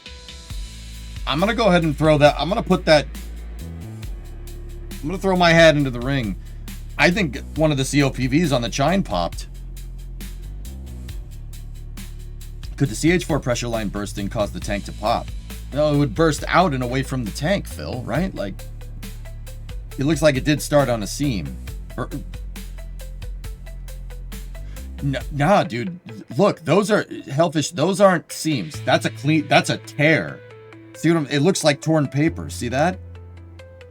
Look, it's a diagonal tear right there and another diagonal tear there. Dude,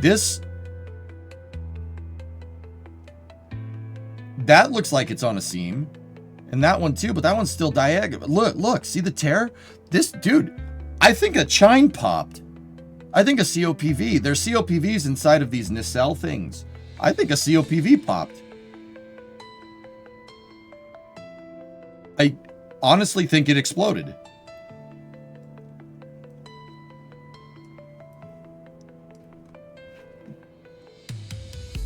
Look at the bulge there too on the left. Left the NSF pick that's right below the dodgy weld. That's where it blew.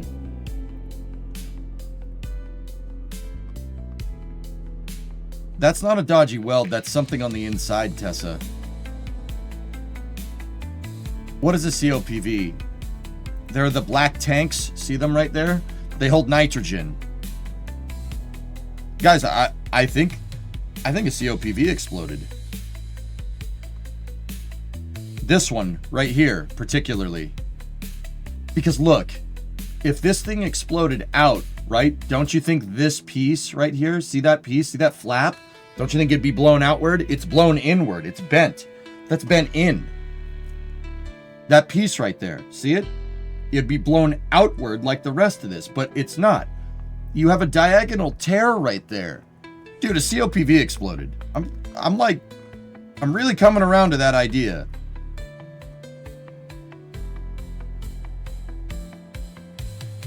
Doesn't the video tend to show the boosters exploding in the booster? If a COPV failed catastrophically right here, Hellfish, and if it blows up, it's a shrapnel grenade going off. And that would be enough to rupture the tank.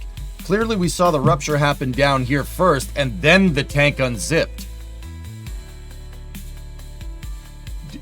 Like, dude, I think a COPV popped.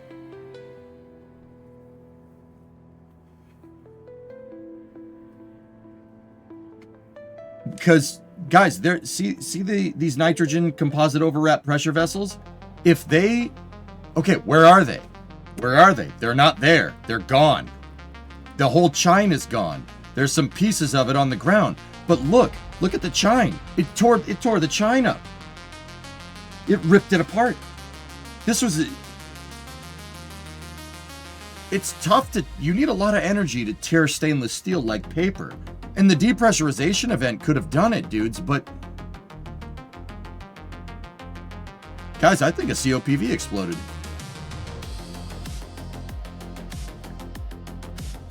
The adjacent chine being warped around that point could support that hypothesis.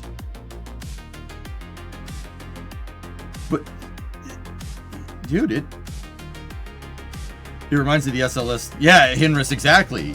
That's how I know about tank unzipping, because we saw it happen. Here, look.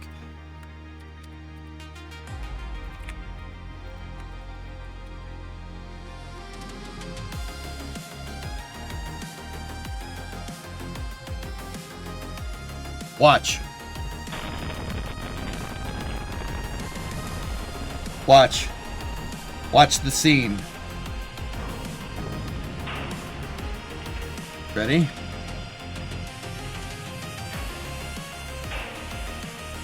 Wait for it. Watch over here. It's very subtle. See it unzip? Starship did not do that. Now, once again, Starship doesn't have seams like this because this is made out of aluminum, the other is made out of stainless. So Starship wouldn't pop exactly like this, but it would unzip if you had a depressurization point on one side. It would unzip like that, but it would tear. And once again,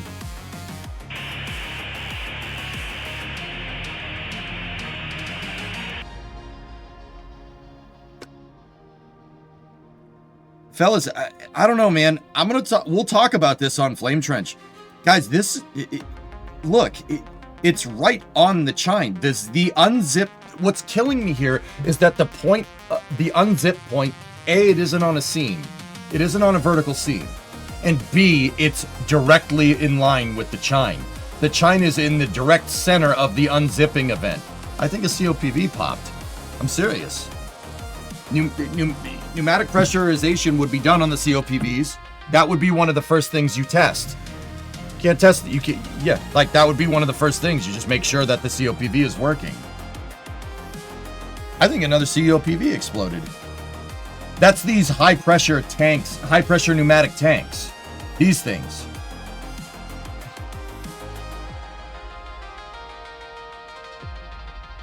Like, fellas, look, the other thing that's giving this away, see all the shards on the ground? There's black shards of composite everywhere, like a COPV exploded.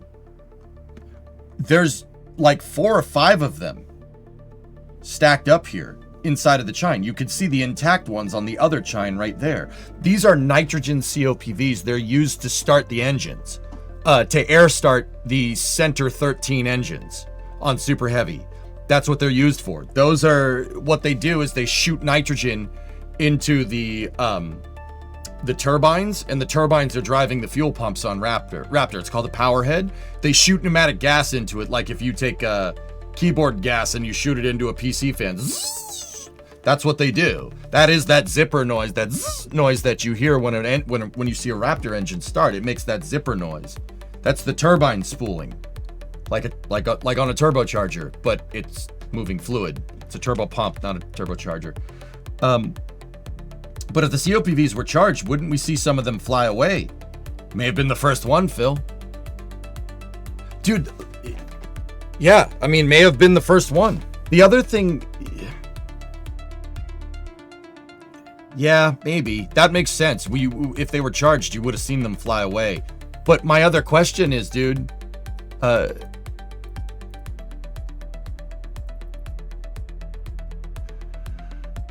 does Felix have more pictures here?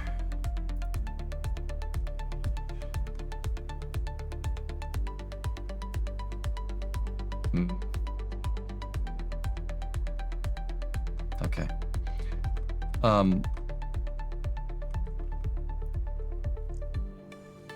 Phil, okay, this is a wider shot. Or no, it's the same shot. Okay, it's the same picture. I thought it might be a wider shot. So, Phil, my question here,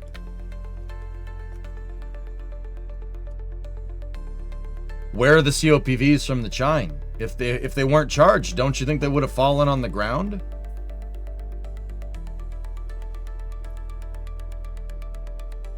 I don't know, Tessa.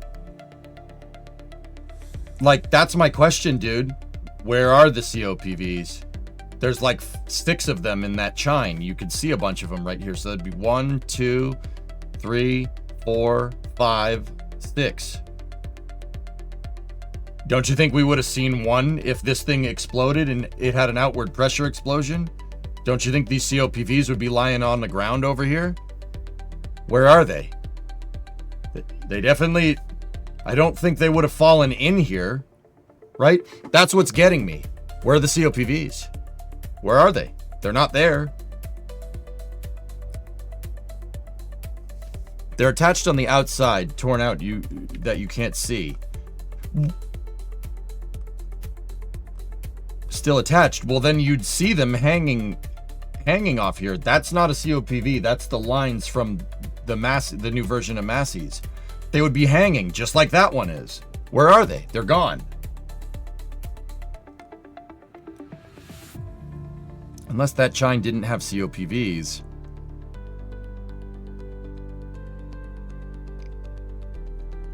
Dude, there's something weird about this. Those COPVs should be all over the ground. But look, like I said, your point of failure is directly on the line of the chine. Rhymes. Make things out of clay, I just may. What do you say? The point of failure is right on, it's right on the where that chine is, dude. That's what's getting me. That is a very peculiar failure point if your LOX tank popped. That's a really weird spot for it to do that. Now, SpaceX didn't say it was the LOX tank. In their statement, they said Booster 18 suffered an anomaly during gas pressure system testing that we were conducting in advance of structural proof testing. No prop was on the vehicle, no engines installed.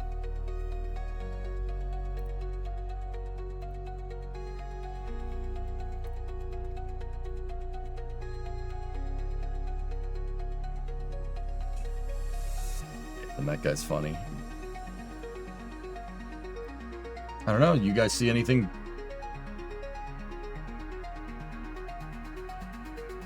I don't see any COPVs flying around. The flashing that's happening is the pieces of stainless steel flying around and flipping over. But where did the COPVs go? If they weren't pressurized, they'd be all over the ground, just like the chines are. But we don't. We see shards of carbon everywhere. What are all these shards right here? What's all this crap on the ground?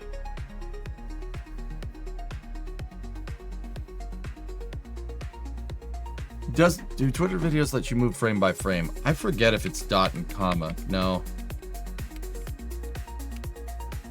Here, the best I can do is play it back on 0.25. Wait a minute. Watch right where the mouse cursor is. Watch right here. What's that?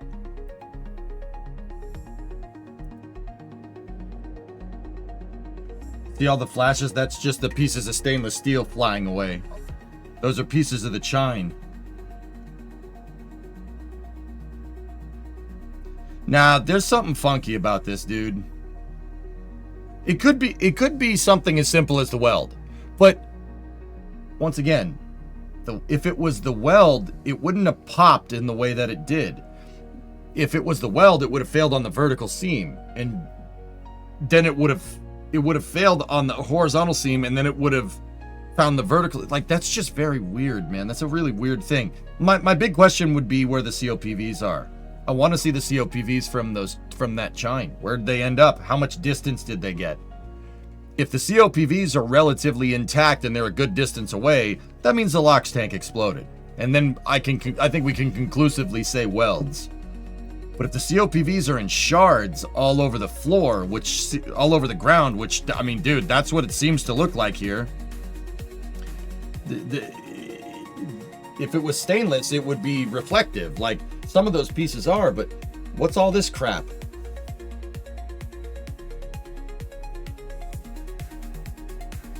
Like, see all this? What is all this nonsense right here? Stainless steel doesn't shard like that. It does. Stainless steel tears, metal tears, like paper, almost, in an explosion. Composite overwrap pressure vessel, something that's carbon fiber, will shatter like glass. And that seems to be what happens here. What's happening here?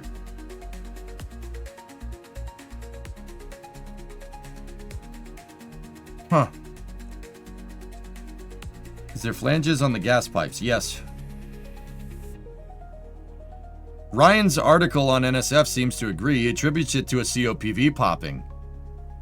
Dude, the more I look at this, the more it looks like a COPV popped, blew in the tank, overpressed the tank, and then the tank popped and unzipped. The only way that the tank would unzip on this axis, like in this position, is if it was punctured. Because if the tank was rupturing from ambient pressure on the inside, you'd see a tear on the weld like that. See that? That's what would happen. And that tear would go all the way around to the vertical seams, which are on the other side. They're on the opposite side. There's no vertical seams here. They're on the opposite side, and it would find the seam and pop it. This tore open. it tore, it made its own vertical seam because it tore open. But see down here at the very bottom, it looks like some of it's bent inward. Dude, I think SpaceX, dude, SpaceX needs to fire the freaking COPV guy. I'm like wholly convinced. Another thing to note is the downcomer, methane downcomer. HRU in YouTube chat, you said that methane downcomer seemed intact, right? It seemed pretty dang intact. Wouldn't that have exploded too? If the methane tank, they were both under pressure, right? Wouldn't that have popped? I mean, maybe not. That thing is super strong, but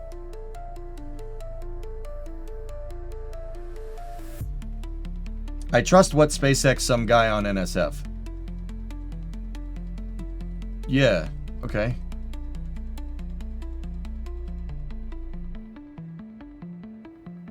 What did they change in terms of COPVs after the last explosion? No idea.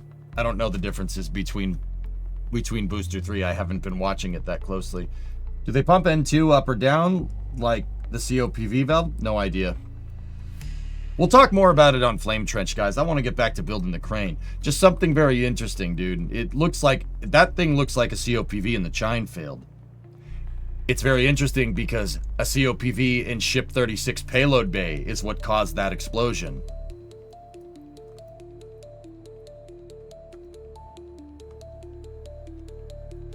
Oh man, Flame Trench is gonna be fun today, dudes. That's gonna be fun. Now, anyway, back to the crane. Fellas, I'm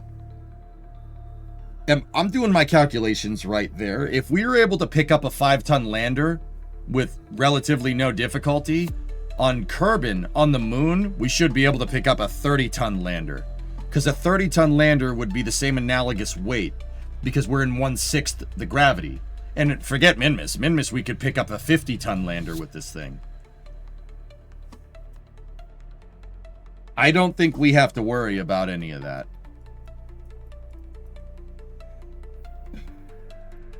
Shinkoso is probably going after a lot of people this morning. I'm glad I'm not a build reliability engineer there. Yeah. Any chances there might be blockages in pipes? No. It wasn't a cryo test.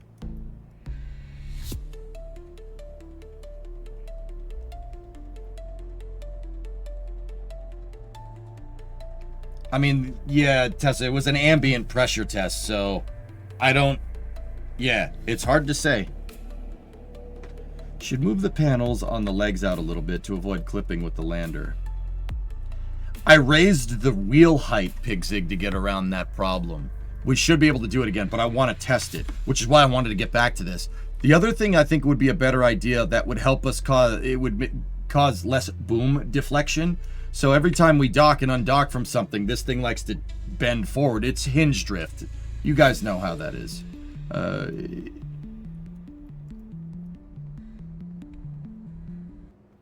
Yeah, it doesn't like it. Here. We'll save this, and if I want this design back, the other moon cranes have it. So 21. We also need to do the inventory, but here's what I'm going to do. We're going to get rid of that. Okay, and what I want to do is redesign this boom a little bit.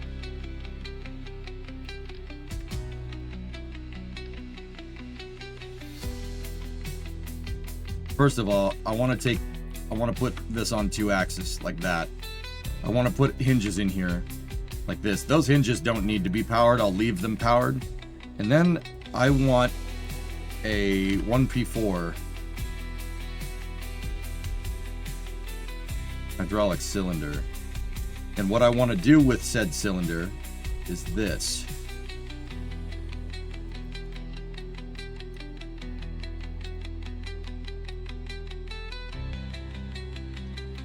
I want to rotate this halfway around like that, or 5 degrees around, and then do this. Now, give me a cal controller, and we'll call this cal controller cable length. Like this. All right, go here like this. Go here like that. Cable length, target extension. Target extension. Set that like that. Copy it, set that like that. Now we have hydraulics that can go down a certain distance. Actually, we might want to do 3 of them. 3 would probably be a good idea. Let's do that.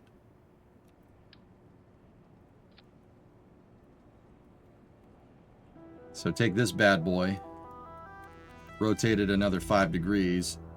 This is just so I can click on individual ones. Move that back up into position.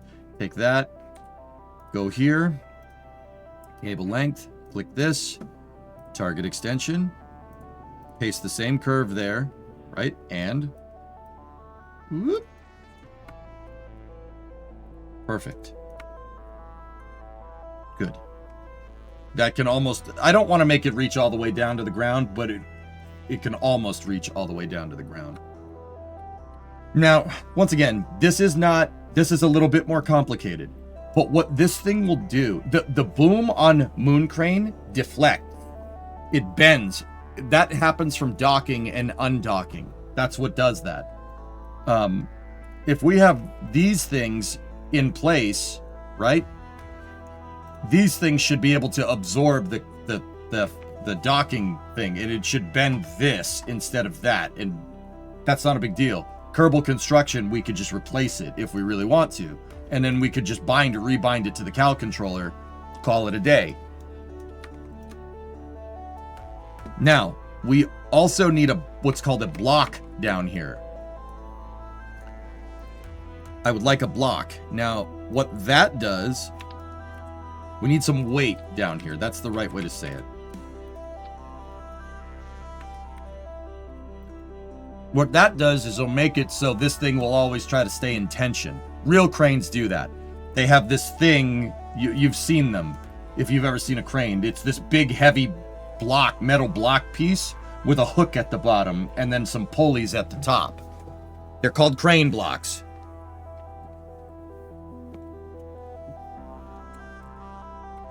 We don't need much. It's just enough to keep the thing in tension. Would an arm like Canadarm 3 work for this application, but with a travel block? Nah. Canadarm, I'm not sure. We could probably get away with it on the Moon, or on Minmus Outdoorsman, but I'm not sure about the Moon, dude.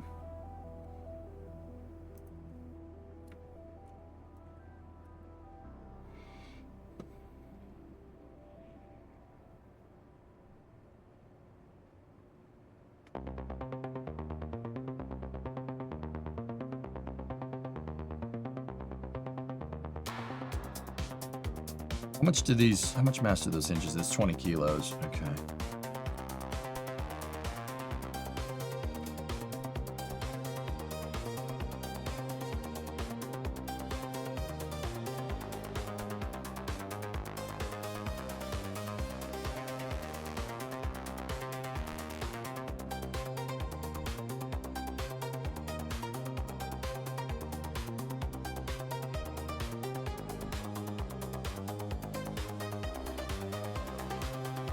Give me 1 second, dudes.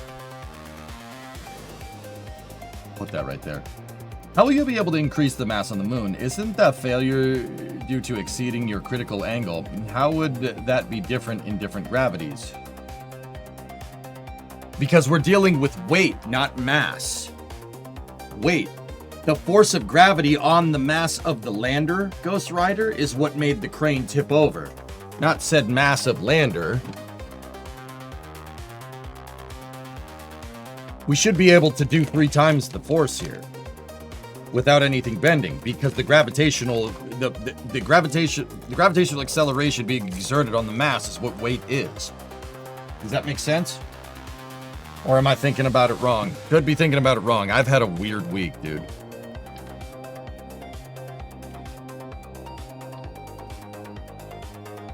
Is this enough counterweight? What about the counterweight on the crane itself? I'm getting to that, dudes. It would be really useful to install a mast over here, or what's called a derrick, and use this as a mast, and then have this thing hanging off the back of it. or have it hanging from the derrick. That would be super useful. With a tall derrick here, that's not as tall as the boom, but almost as tall as the boom, you should be able to increase the moment of the counterweight more than just doing this.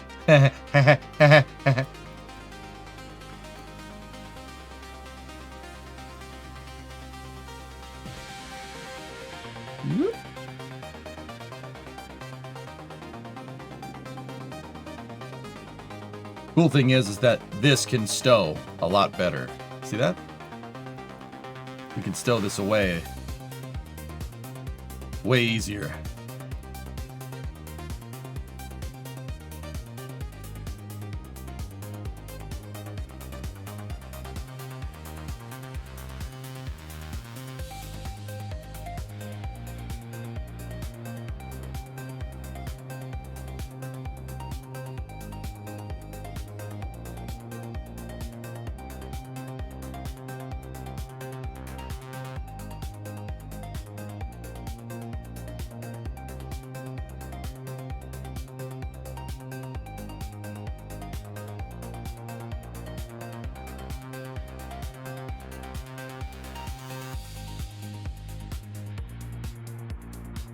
We're gonna have to check to see if this fits in the fairing diameter, but that should be okay.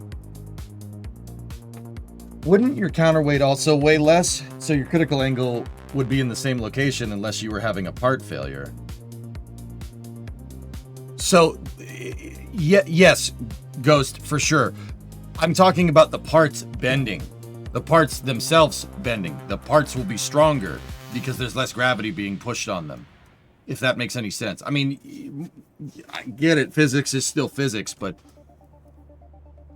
yeah, these things bend. And with less weight, they won't bend as much, if that makes sense. You're right about the counterweight, though. I'm not saying that we shouldn't fix that. You know what I mean? The other thing that I wanted to do is put inventory in this thing. I wanted to give it an inventory container. Honestly, the inventory container can just go right on the side. That, we have plenty of space there. How much does this hold? 180 liter.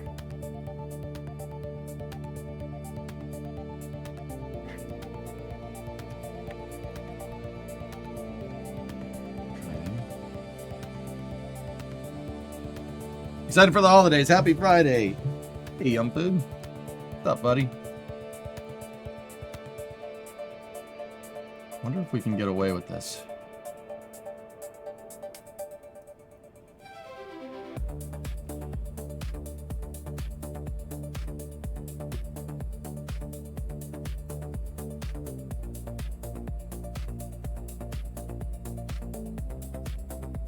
That actually might fit.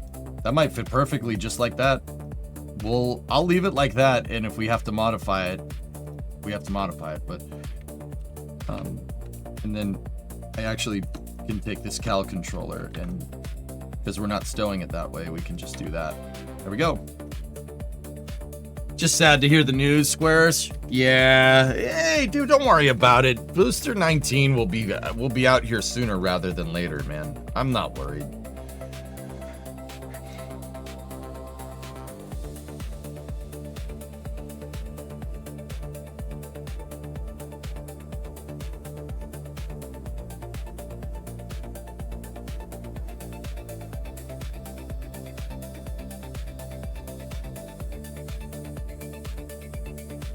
Now, this is how I had this set up before.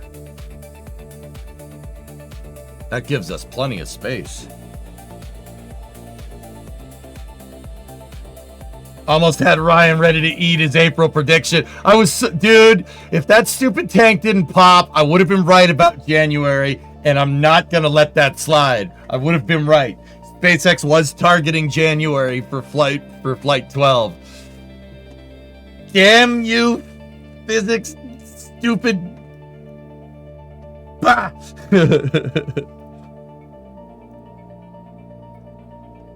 Hey, fellas. Okay, another quick question. You know what I was just thinking? That's just a 1PT hydraulic or 3P6 hydraulic cylinder. Why have I never bothered doing this? Why don't we just use the...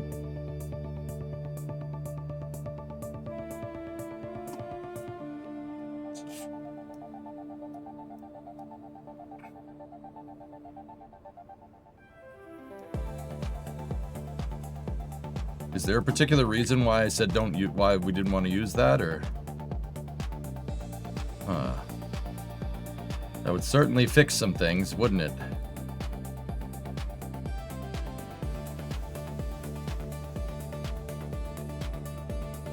I'll bet you $10 SpaceX still managed to hit a January launch. All right. I don't think they're going to hit a January launch, dude.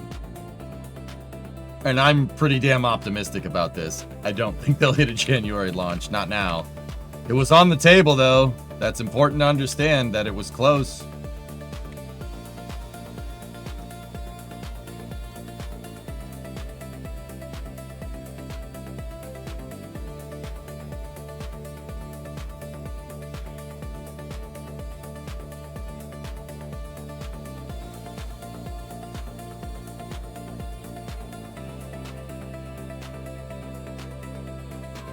I guess so, Blackness.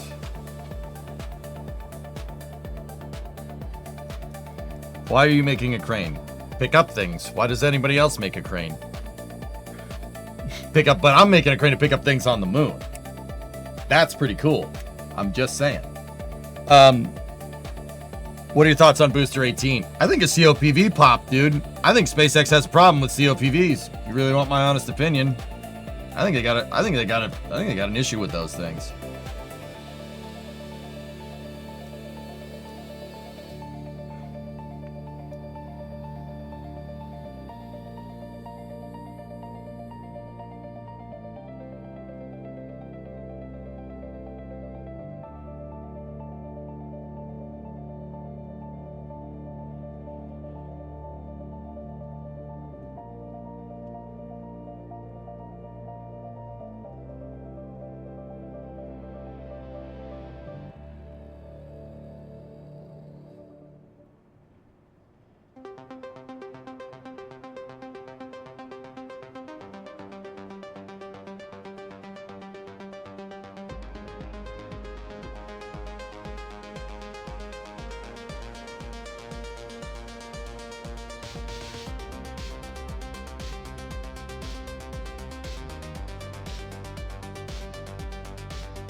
Make the legs out of rams and get the adjustable clearance.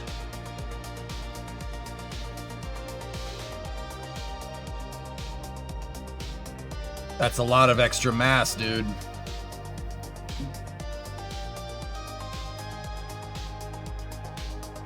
Not a bad call. How much would the one... Guys, I'm getting a little worried. You know, this is not a bad idea, Andrew, but the crane's getting awfully heavy.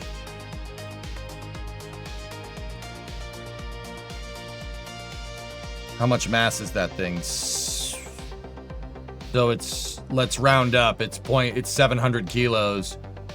That's an extra 2.8 tons on the system. These panels and the struts are not nearly that much.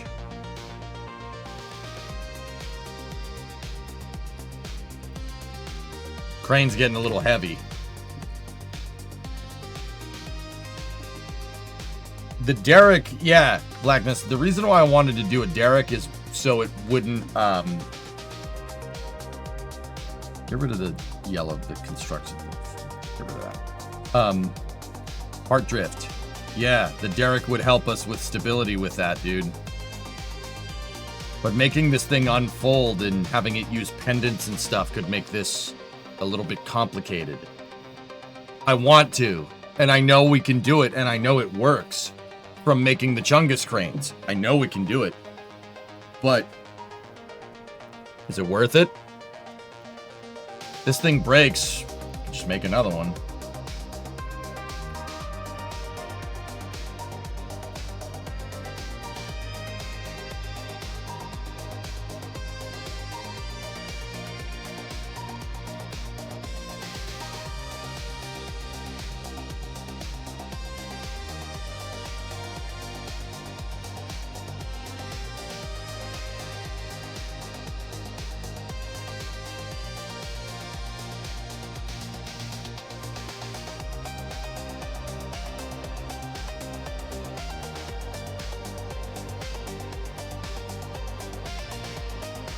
I don't know if they make their own COPVs. I don't think they do, Jax.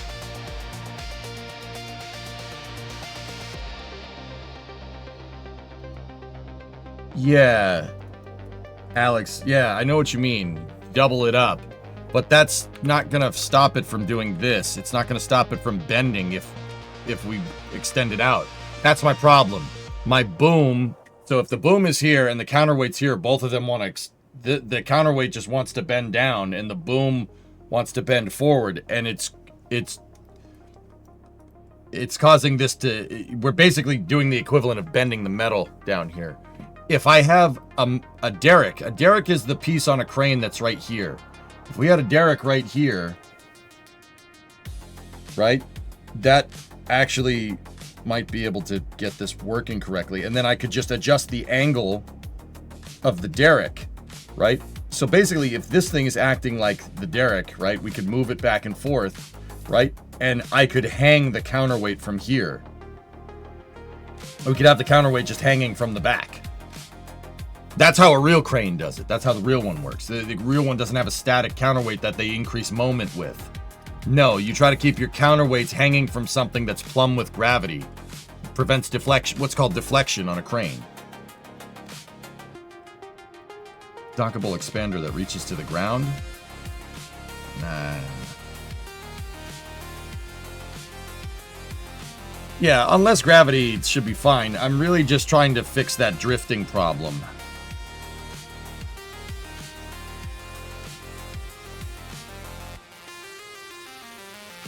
Let's just leave this the way it is. No, I was gonna say...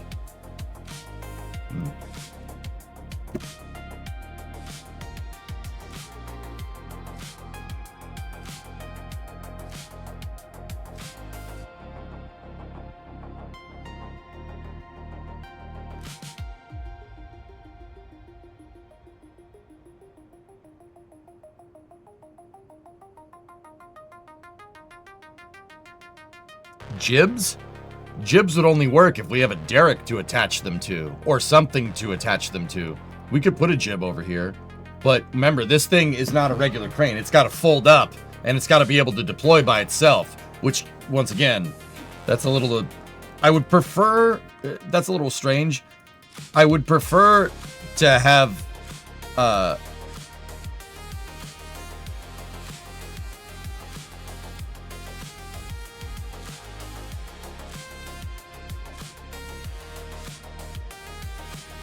I'd prefer to have it so a Kerbal does not need to... These are repair kits, fellas, in case the wheels break. A Kerbal can fix the wheels, but I would prefer... Oh, this is space. I'm in space. I would prefer to not have it, like not need a Kerbal to put this thing together. I would want Moon Crane to be able to operate autonomously. A Kerbal can get in the chair and use it, but they don't have to. Hey, Baron gifted a sub to Erudite. Could this crane lift an empty Condor 9 second stage? No. No. Well, second stage?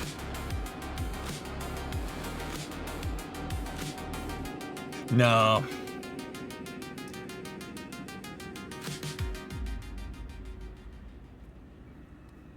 So an empty Rockomax X200 fuel tank is 2 tons.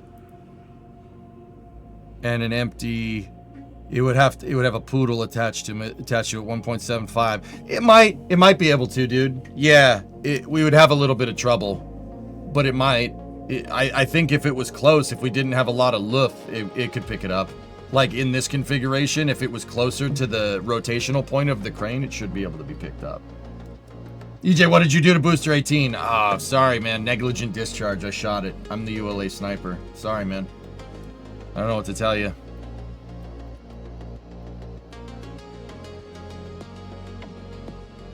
Any idea why I can gift subs to you, but I can't gift a sub to you from my account?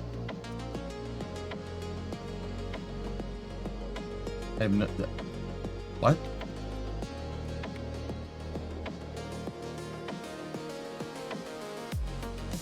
Then would a telescoping crane with the wings work then? A telescoper?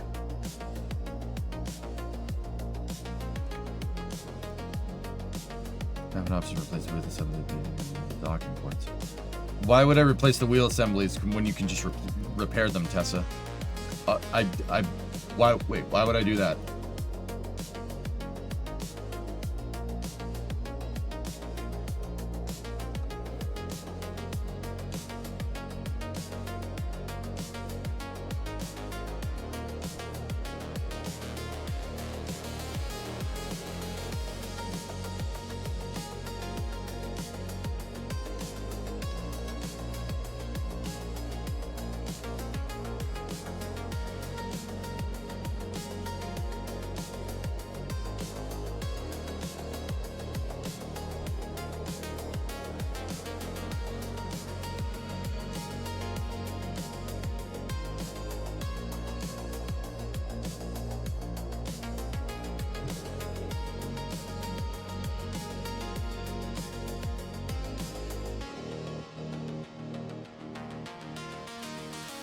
In case they get destroyed rather than broken.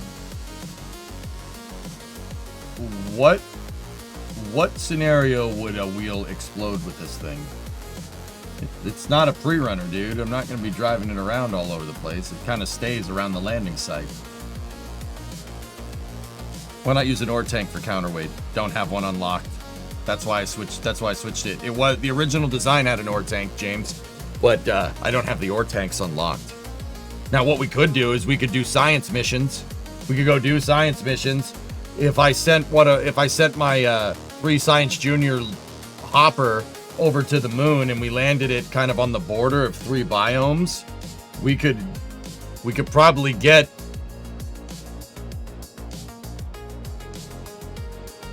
about 300 science back. Probably just unlock the ore tank. The glitches and jumps. I'm never storing the crane on its wheels, Tessa. That's the other thing. I'm never going to store this thing on its wheels. I'm going to store it on the jacks, with the jacks locked out and auto-strutted. Basically, we'll stow it up after every use. Or put it on the jacks so it doesn't move.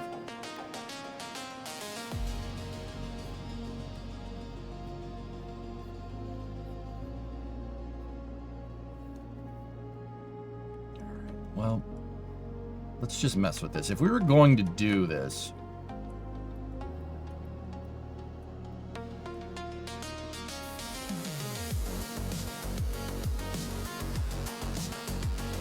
Oh, there is one other thing that I wanted to do. The light.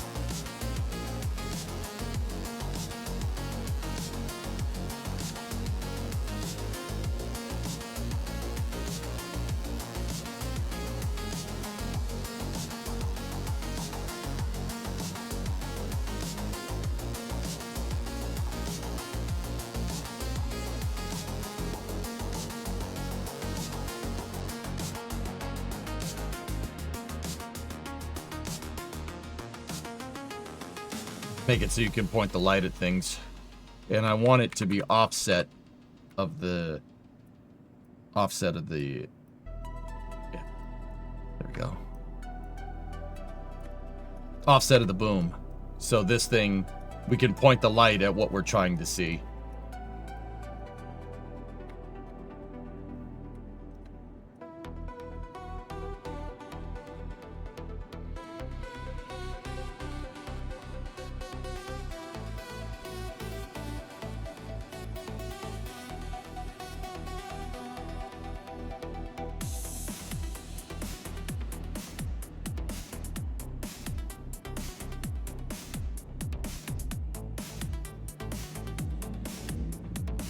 Hey, Dean, what's up, dude?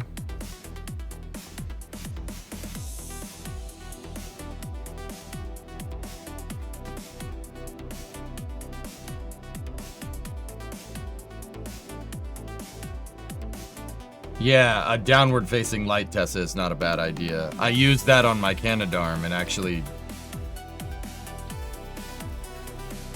that's a pretty good idea.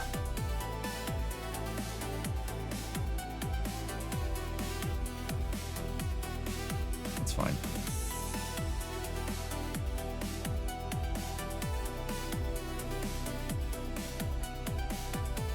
Okay.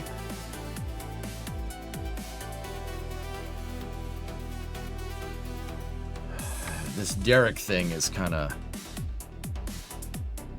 wondering if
yo, I just got a good idea. So look, if we offset the counterweight below here, right, and I set that to same vessel collision, and we set that to same vessel collision, these things will try to push up on each other, and nothing will happen. Because it doesn't sandwich the thing totally to it, but it's very close. This counterweight's going to want to push up on the front, where it's going to want to push up on the front of this hinge, and that hinge is going to want to push down.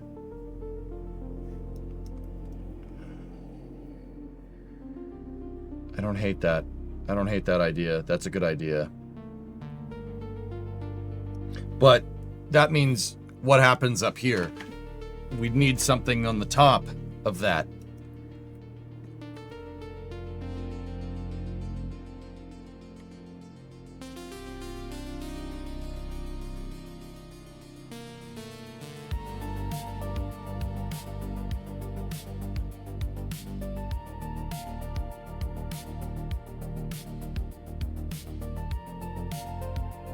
Have a panel on top of them.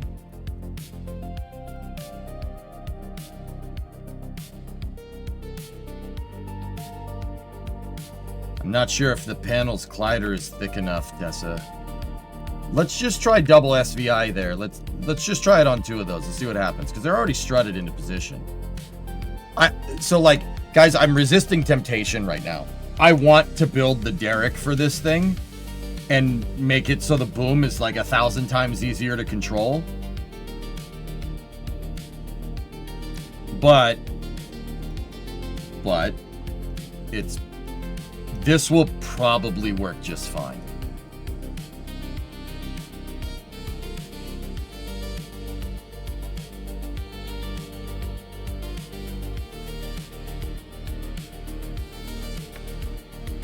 Why not a crane like the Grove GMK 6400? Hang on.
That might be a little bit difficult to move to Minmus right now with my current launch architecture.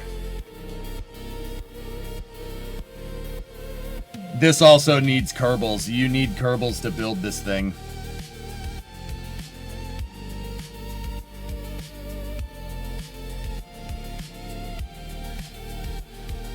Unfortunately.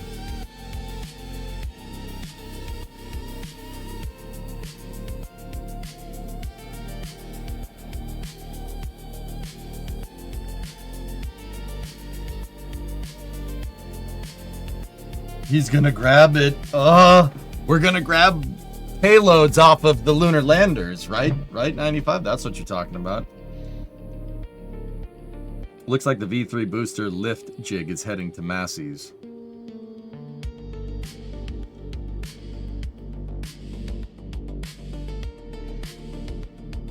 Outdoorsman, I like building cranes in KSP. It's actually really fun.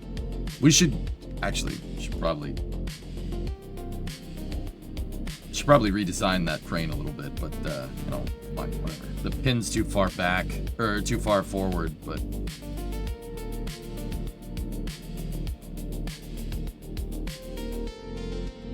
now Moon Crane 5. That thing can lift, dude. That crane can lift up a lot. The other one, not Moon Crane. Moon Crane, yeah. Moon Crane's not really designed to move particularly big base components, dude. I would say like 10 tons, maybe. Oh, that's the other thing. While we're here, I gotta set these. You do not want any damping here.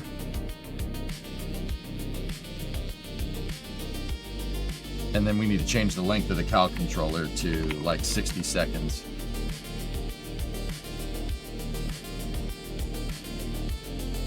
What about a Lever LRT 1090 2.1?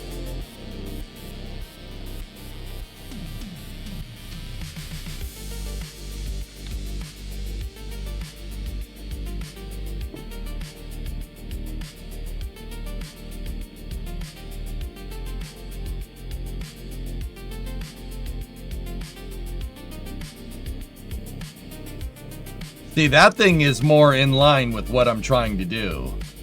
But the thing is, Twitching, how are we going to get that off of a lander? How you get it off that? How are we going to get that off of the lander that lands it? I can make that. Oh, we can make that. Yeah, sure. That'd be easier to make. It'd be way easier. Problem is, I got to get the dang thing off of the lander. That's what makes this crane a little bit different. Now, if you're talking about building the house and stuff, a sky crane, yeah, that was my old design. That's what my old one did. Looks like an odd telehandler. It's a telescoping crane. Let it fall onto its wheels.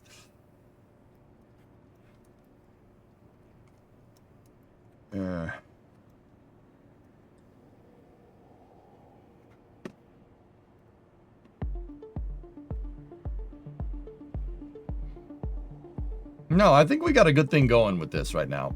If we want to introduce different designs down the road, yeah, this should work for the foreseeable future. This will work for the time being, dudes. Last, I feel like something your old payload integration system put on wheels would work perfectly for bases. Which payload integration system? Which one? We built a lot of those.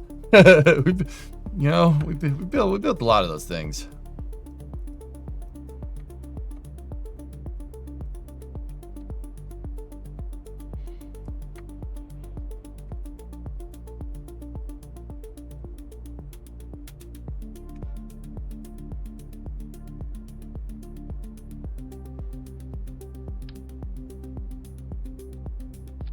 All right, there's one last thing I want to try, and then I think this thing's good to roll.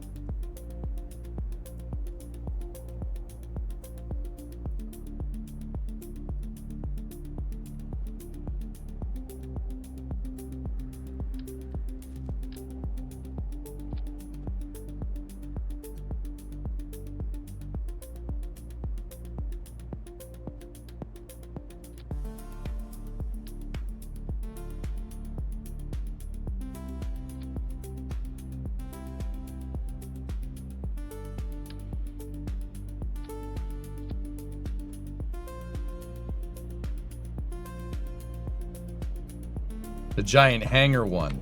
Oh, the HIF. Yeah, HIF and the bridge crane.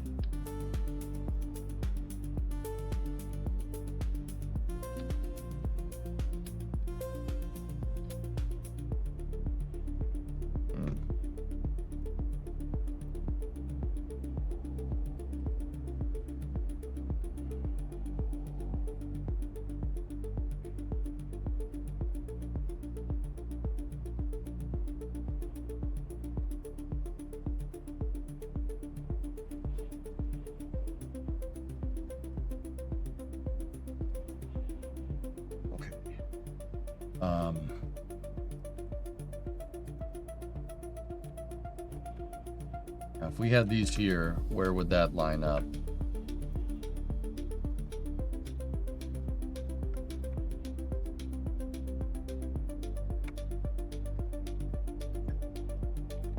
That's what I wanted.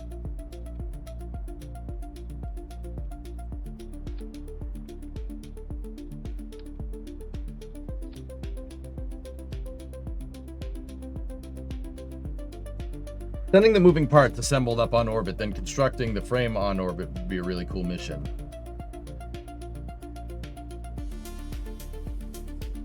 Oh, 95. Oh, I could do that. I could build the HIF. Yeah, that's no problem. Oh yeah, we could make that work. I need a bigger launch vehicle. I'm really constricted by my launch vehicle. I only have Condor 9. Condor 9 only has a 3.7 fairing. That's not 3.7 meter fairing. It's not that big.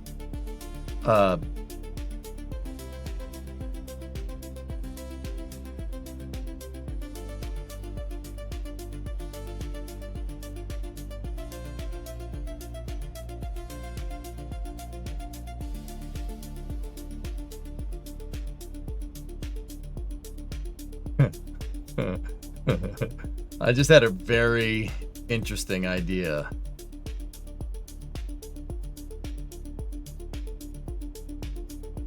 For our launch architecture down the road. I just had a very interesting idea.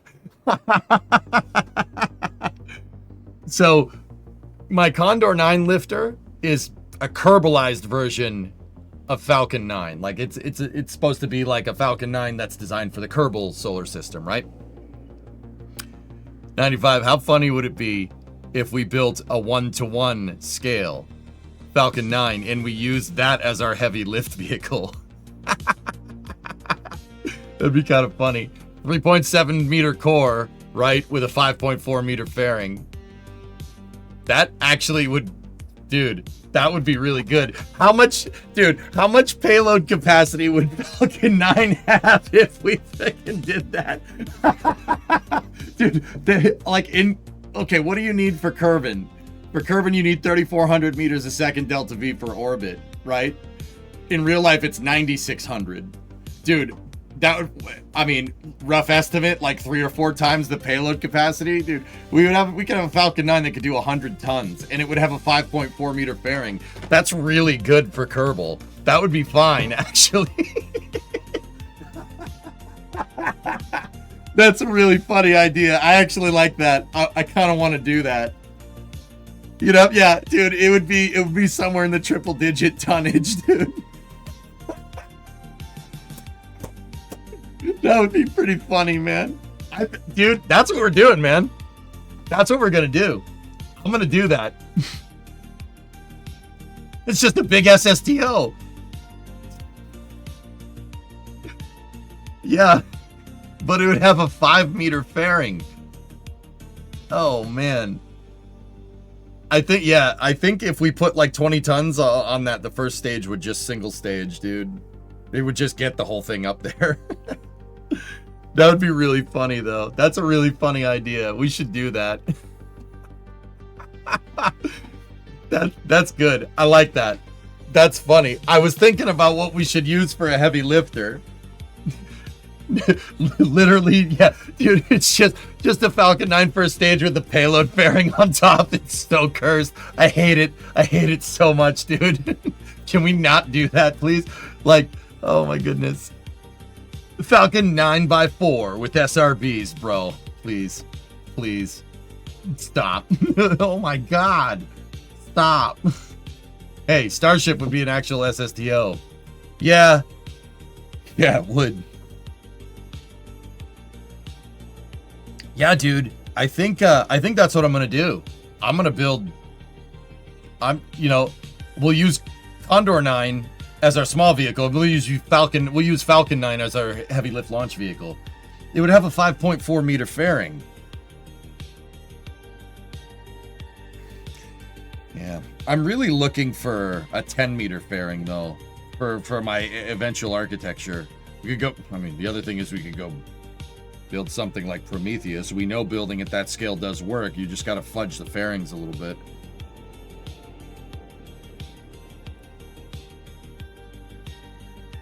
You hate yourself? Why, Blackness? What? What's wrong? What's wrong?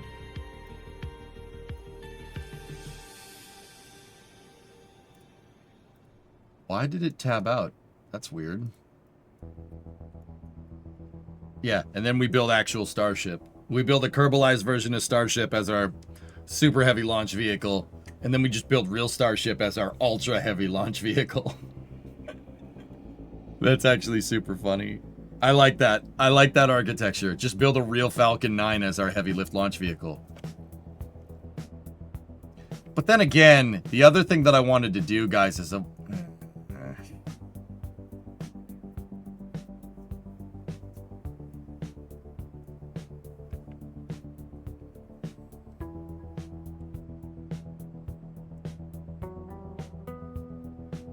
I'm thinking. Yeah, I mean how big is a 5.4 fairing? So, just on a quick side note, let me check. These are 3 meters, all right?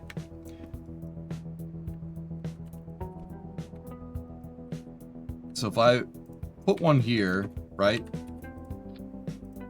Just put it in Mirror Sim, right? We put them here and we just make them touch like that. So that would be 6 meters. Right? And if I move each one of them in, because they're in symmetry, in 10 meters, so that's 5.8, right? 5.6, 5.4.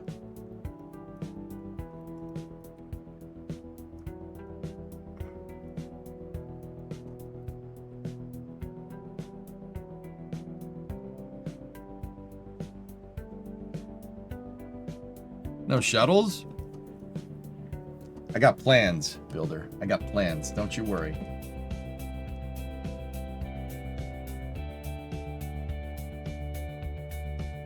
SpaceX is beginning to save Booster 18. Yeah, they're moving the jigs out now. And now how long... SpaceX Falcon 9 fairing length. Fairing's 13 meters. Okay. So...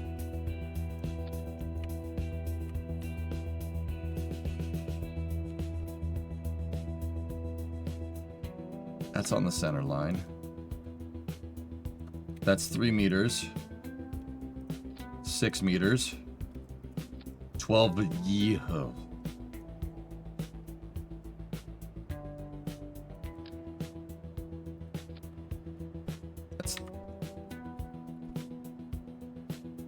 So if I move this, 1, 2, 3, 4, 5. That's the payload volume we'd be Yeah. Yeah. I can make that work for the time being. That's the size of Falcon 9's fairing. Okay. Yeah, we can make that work. Yeah, that'll be fine. That'll be fine.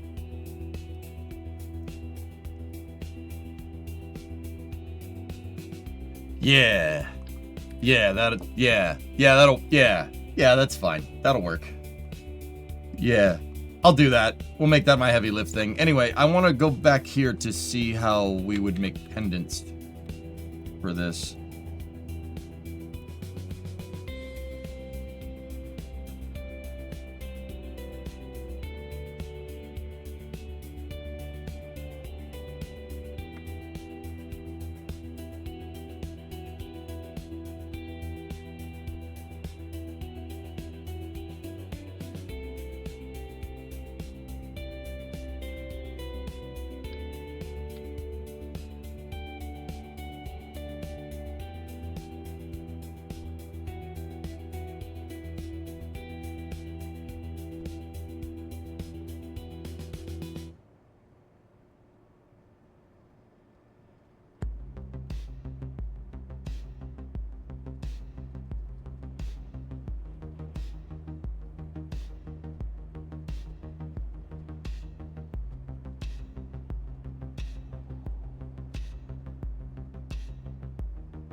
I mean, it'll have so much Delta V, may not even need a second stage. I mean, 95, I'm not saying we could fit, I mean, the 5.4 meter fairing, the 5.4 meter fairing, yeah, dude, this vehicle will easily, if we make a Falcon 9 analog, it'll easily be able to do 100 tons. That's not even a joke. That's not even a judgment call.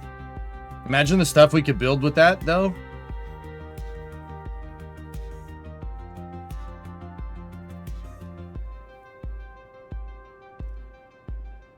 Yeah, that's what I'm doing for the heavy architecture. And then we just keep Condor 9 with the man rating with the Taurus capsule. It would be like putting Orion...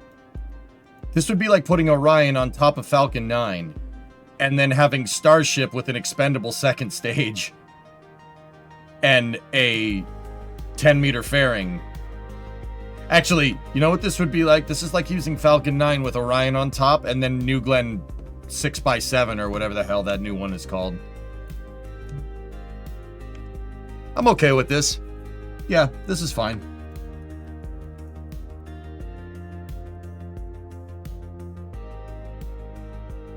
Oh, sorry, Martin. Do you want me to make it simpler?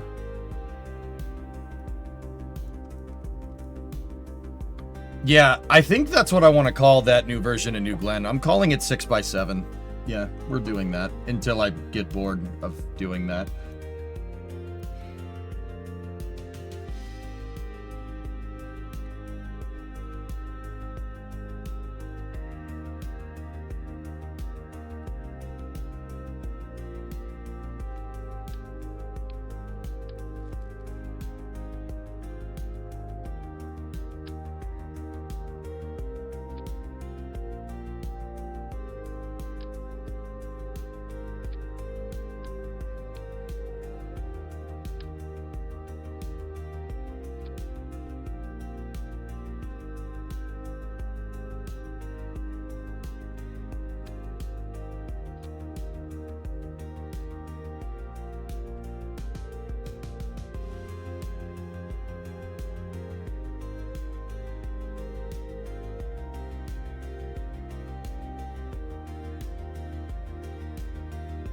Yeah, I'm just using this for length measurement right now.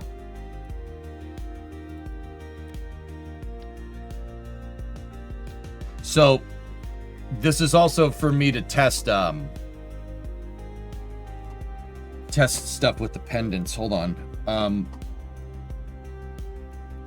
I might just be able to use this as a mast, Blackness. Somebody a second ago suggested a jib, and I was like, no, you could use the jibs with no derrick, but then you'd need a mast, and we have a mast. That's it. That's the crane mast right there.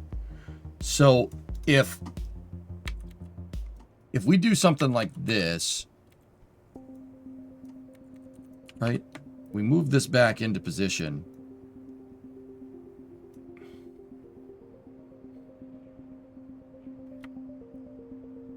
It's got to be on the end of the mast. Balls. And once again, remember, she's got to fold. It's got to fold out. Got to be careful here. Can this...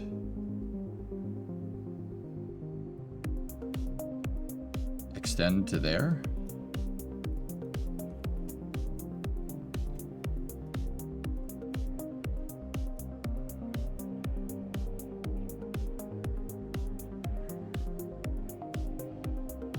Hang on. Let me, all right, let's just check length first. You know, what's the maximum length? I'll just go to the absolute max. What would be the maximum amount of luff we have going on here?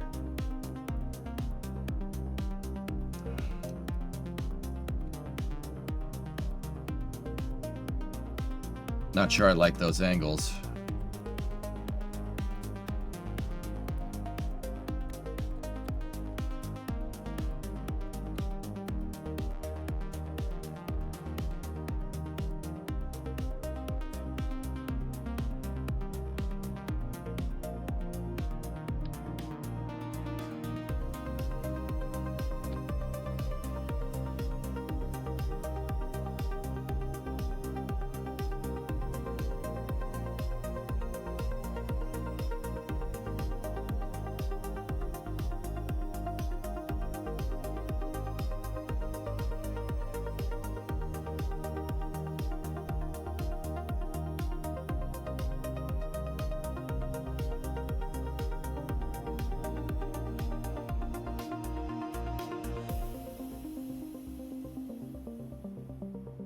I don't necessarily want this thing to...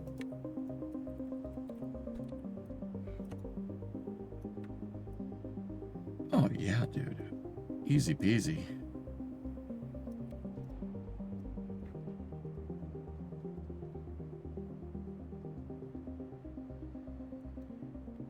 Yeah, that'll work.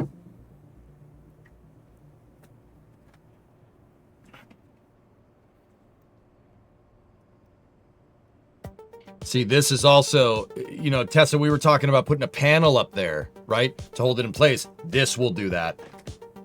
9,500 Delta V is low Earth orbit. Yeah, yeah, I know 95. 3,400, so a third of that.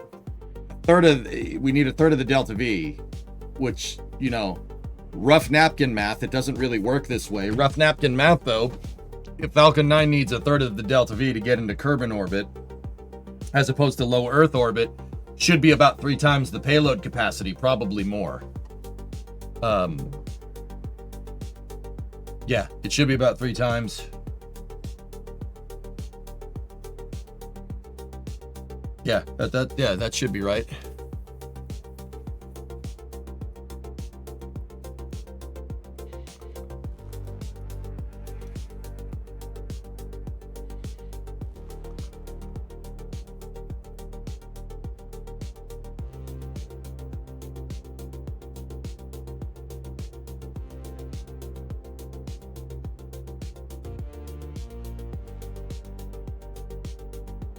In this configuration, when we put 9 tons over there, it would tip over in this configuration. Yeah, it would absolutely tip.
Any way to increase the base size? Fairings, we're stuck with this fairing design right now. Well, I'm not stuck with it, I just don't want to. Yeah, this is a cool idea, guys, but the more I look at this, the more I don't think we need it. It'll still be able to lift 9 tons, but if we wanted to lift 9 tons, it would need to be like right next to it. I'm go for another test. Let's do that. Set that in like this. Set that up like that. I don't know why I didn't set that one to be able to only do 90. I would never ever want it to do something like that. So I'm gonna make sure we configure this correctly. 90. Boom. Okay. Boom. Now, you do that. And then you do that. And then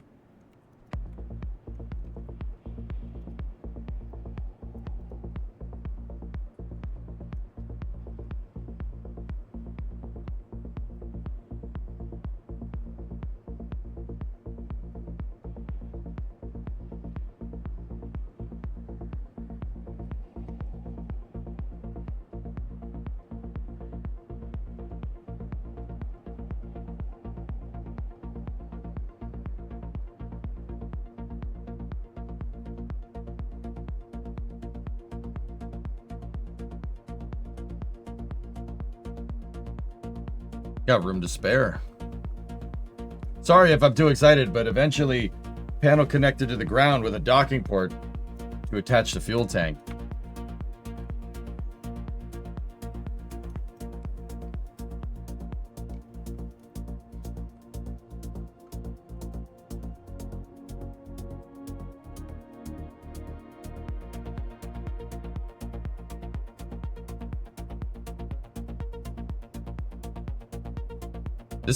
This is good, Blackness. I'm really happy I used all that integration crane knowledge that I had from mission mode. We're using that to finally do what I really wanted to do with this thing the whole freaking time.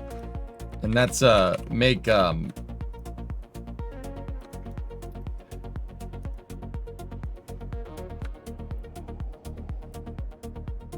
use these architectures on other celestial bodies.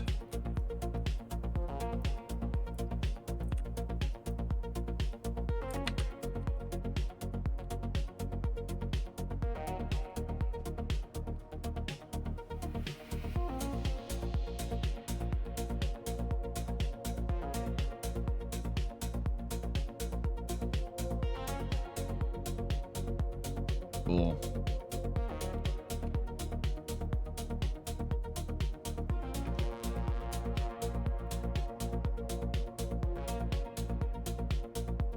Curious why you are planning things for the moon and not Minmus, since Minmus has significantly lower gravity. Wouldn't it make it better for future interplanetary missions with ISOU? Jack, to be 100% honest with you, this thing is good to work on Kerbin. If it's good to work on Kerbin, it's good to work on the moon. If it's good to work on the moon, it's very good to work on Minmus. If it's good for Minmus in the moon, we know Duna won't be a problem. You could land this crane I'm designing, you could land it anywhere. It'll work anywhere. Anywhere you have a flat spot. Anywhere. Drez, Duna, Ike, Gilly. It will probably not work on Eve. We'd probably have to reinforce it on Eve. It probably would have it would be having some real trouble over there. It'll work on Lathe. If it works on Kerbin, it'll work on Lathe just fine. Bop, Pole, Tylo, Lathe, Elu. It'll work anywhere. It won't work on Jewel and it won't work on the Sun. Those are the only two spots. We don't have flat spots there.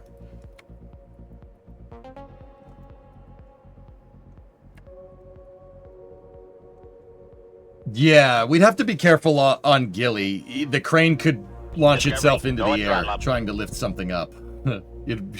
We try to lift up something too heavy, it'll work like a catapult and it'd shoot off into orbit. But if it works on Kerbin, it should be able to work anywhere. Hey, drummer. 111 months, dude.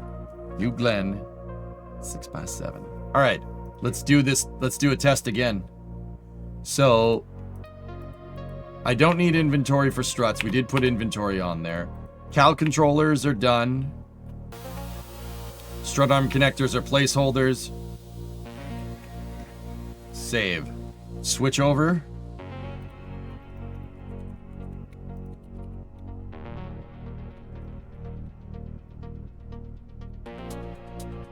Go over there. Seriously, if you just, in the VAB, if you just move it off to the side and you hit launch, it'll just put it off to the side.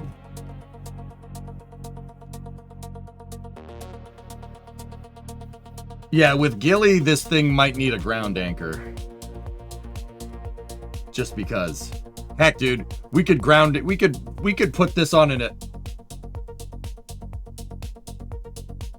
was gonna say you could put it on an asteroid, but the asteroids don't really have gravitational pull. So a crane really isn't needed. What we could do is we could attach a robotic arm to an asteroid. That'd be kind of funny. Okay, so unlock, undo the grandparent strut, undo grandparent strut, unlock. Go to the outrigger control, set that to 0. Outrigger control is set to 0. We gotta wait till that moves into position.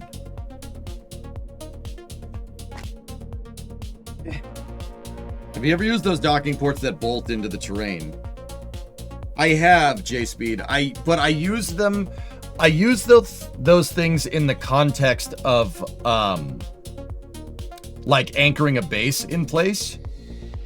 If we were using it in like a localized capacity, so like we'd set up shop for the crane somewhere, put the Stampatron down, attached a docking port to it, and made it so the crane could just dock to that. You know, move what we need to move around, right? Undo that, undo the Stampatron, put it back in inventory, right? Put it back in the inventory and go from there. I think it could be quite useful, actually. Yeah, that would work. That would work really well, actually.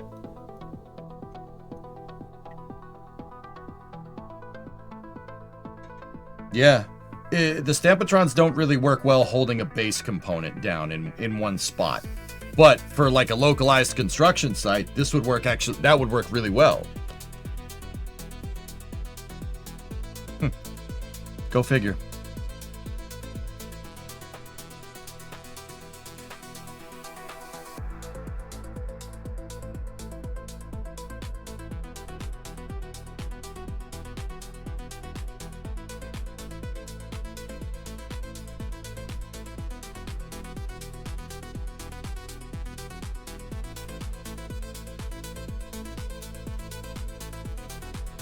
Okay, we don't want to put pressure on the wheels. We know how that ends.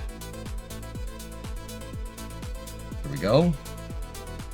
Crane is standing up by itself. Undo that. All right. Now, reverse the jack. Set it down on the wheels. Go here. Finish playing out the controller. Should lift us up. Oh, yeah, baby.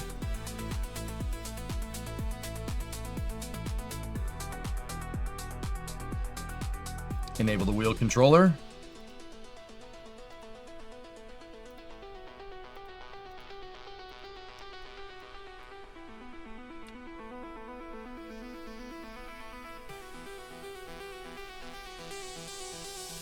Oh, yeah. It still hit the lander just a little bit. But we could actually probably spread this out a little bit. We could reverse the direction.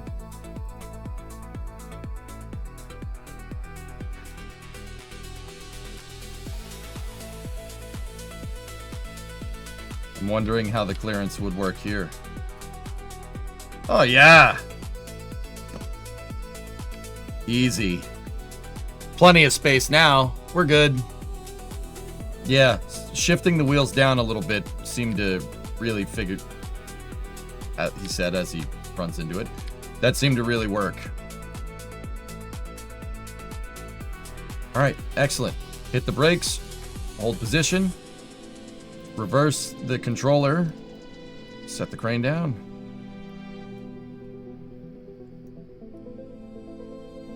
Crane is now moving into position.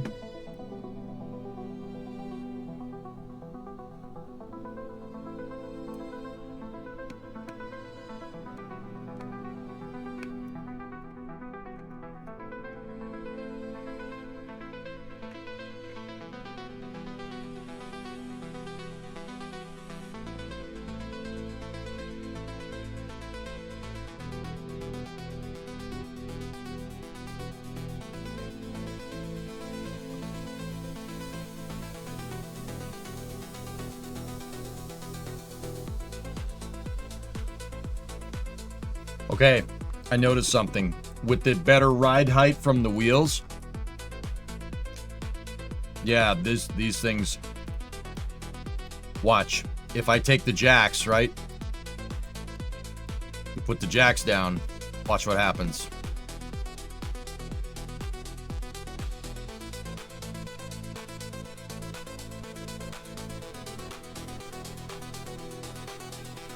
We have to unify the height between these controllers. So I think tick these two up, tick that one down.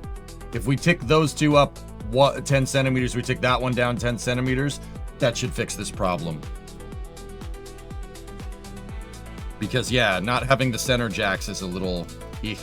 And if we go here and we try to reverse this,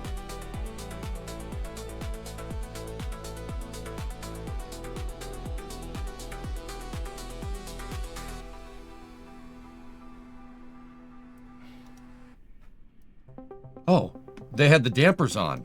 Okay. All right, never mind. I still want to make that change, but this might put stress on the wheels. That's why I don't want to do it. But lock that out. Lock that out. Lock those out. Grandparent strut. Re-enable the grandparent strut on... Actually, those, it's already enabled. Okay, cool. Score.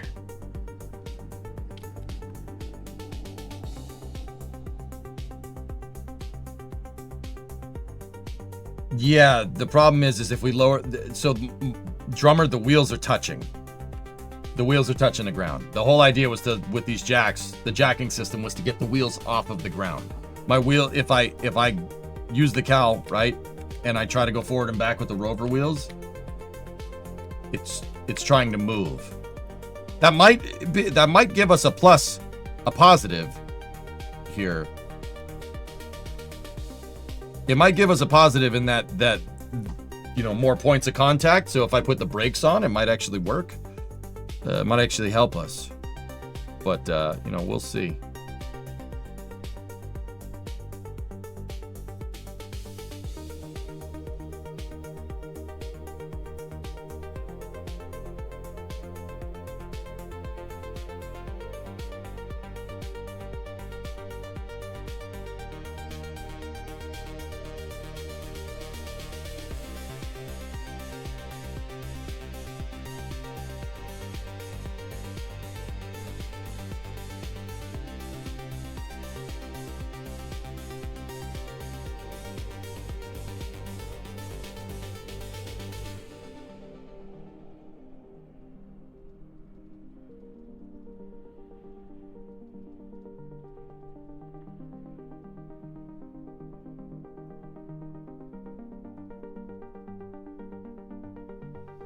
I've never played Archie and no.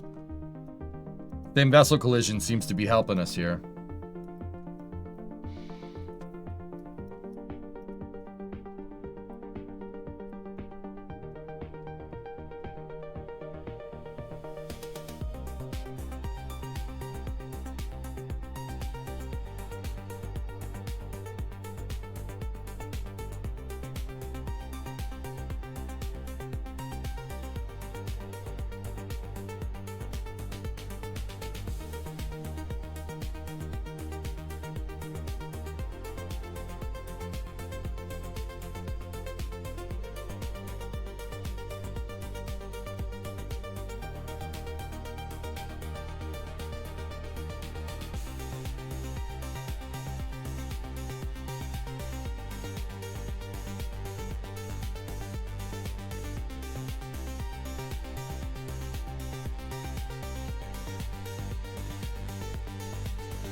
So, double-sided crane. Use the lander for your counterweight.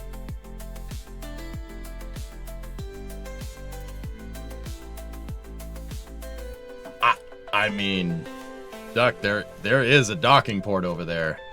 That's why that docking port is there. So I could attach stuff to it. What the hell?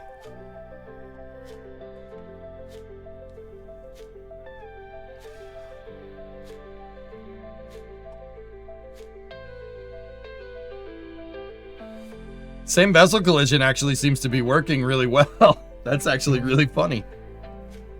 Just a Goose Guide looks good. Thanks, man.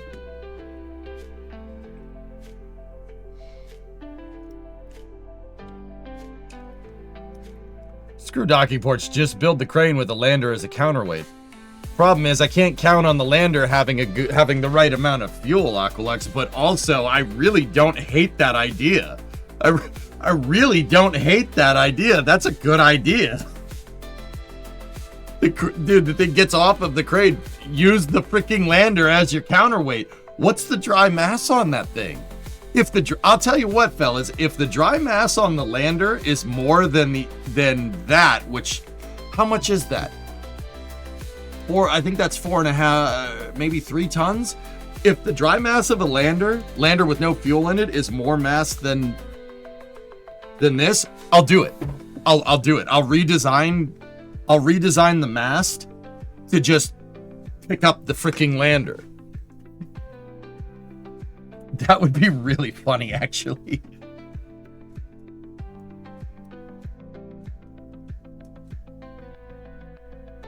We could also use vents to drain. Yuri, you know what I just thought? You know it's a good idea? Dude, if I had an empty fuel tank like the one that I'm using for the fuel cell, we could dump any residual fuel from the lander into the fuel cell for this, and then you could use it as ballast.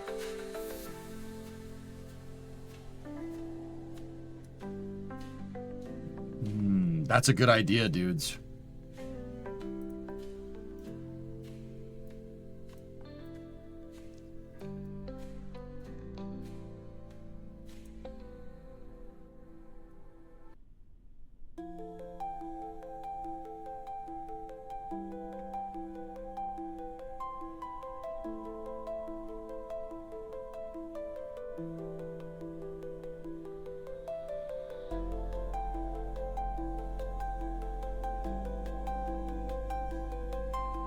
I mean, more getting off the lander is just a matter of unfolding from the stowed position.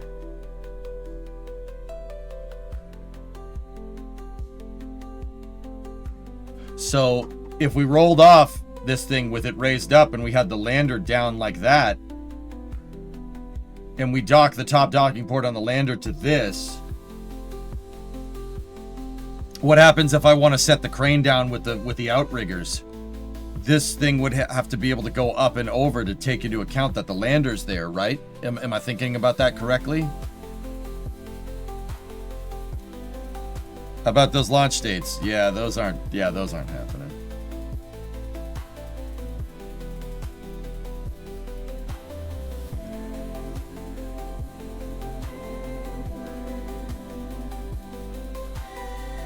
Crap, it's time for Flame Trench. Fellas, okay. I want to play Anno. I really want to play Anno. Can we work on this after Flame Trench? We're on a roll here. I do not want this. This is a good idea. That's a good call. Can I do one more redesign for Moon Crane? That's a smart idea. Who had that idea? That was really good. Buxo, you were saying that. Do you ever post craft files? They're on Kerbal X, but yeah. Psyduck. Dude. That was good, man. That's a good idea. I like the idea of just grabbing the lander and using the lander as a counterweight. It shaves 3 tons off of the crane design, and we have to use the lander to get it there anyway. That's smart, man. That's some SpaceX stuff. Best part is no part, baby.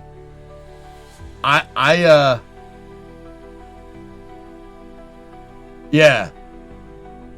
I wanted to play Anno. No. we'll play Anno when I get back from a trip. I'm going on a trip. I'll be gone next week, but I'll be back December 1st. We'll play Anno then. We're on a roll here, dude. I don't want to forget this. This is a good idea. I want to engineer it now, but I have to get ready for Flame Trench soon. But yeah, having this thing go up, snap the lander on the back, dude. That's so smart. That's a good call, Psyduck. I like that, man. That's a good idea. And dude, that means we would that the back arm needs to be something like this. And if it's something like that, dude, then we could do the pendants in between them.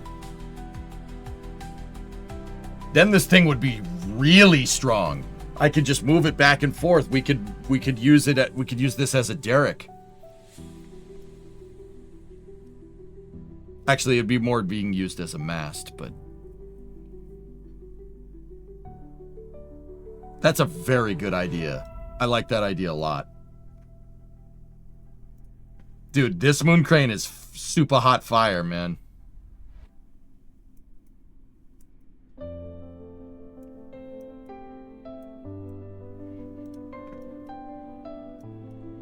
I know, W, yeah.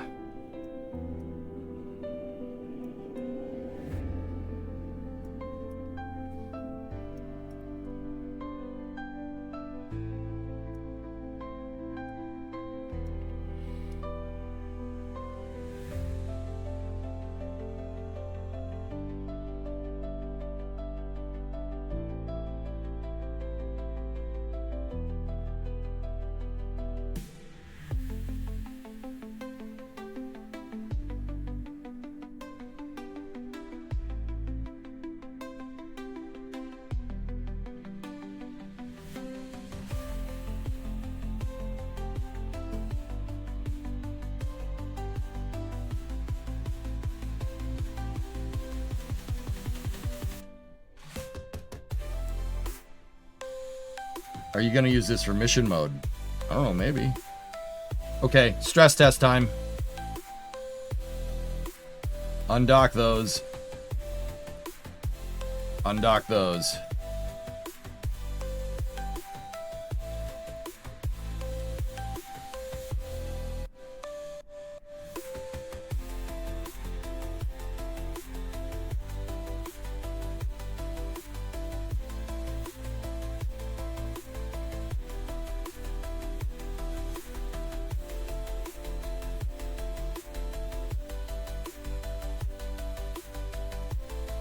Okay, we might want to stop.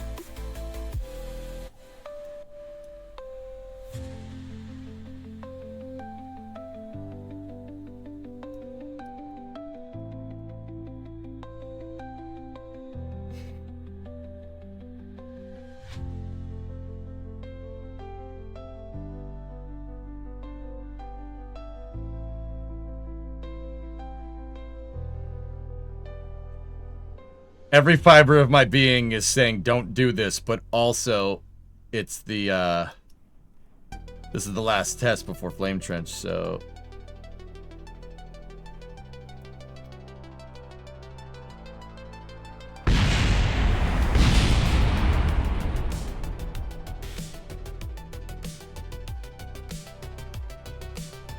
it survived. That's pretty good.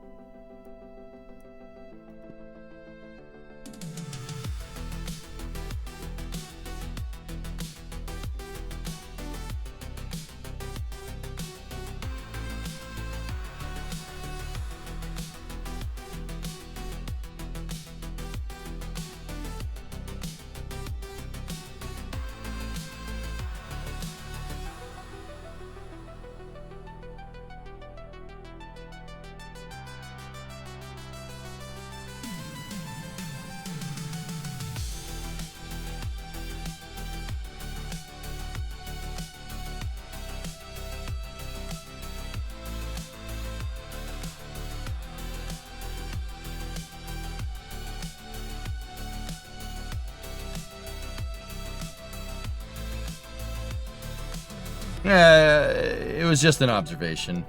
Nah, Yuri, I don't cope. The freaking wheels exploded.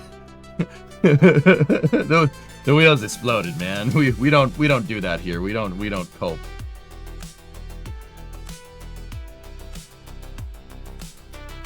Can you spin it? Spin the lander. No, I have to put a rotatey boy in there. That's one thing that we do need to fix. But also, this is awesome, dude. This is a good call. We don't need wheels where we're going, right? The crane does need to move around. And I mean, we could always just put it on landing gear and have a Kerbal push it around. That works. Kerbals are insanely strong. I have rolled around a like 100-ton structure with a Kerbal. Kerbals can push. Seriously, use it. Just have them plant their head into something and hit the sprint button, and you can move around buildings that are on landing gear. I've done it. It's actually a really easy way to move stuff around. But I don't think I want that with the crane. You know. I heard you like crane, so we put a crane on your crane so you can crane while you crane. Nice. Stormworks. Cool.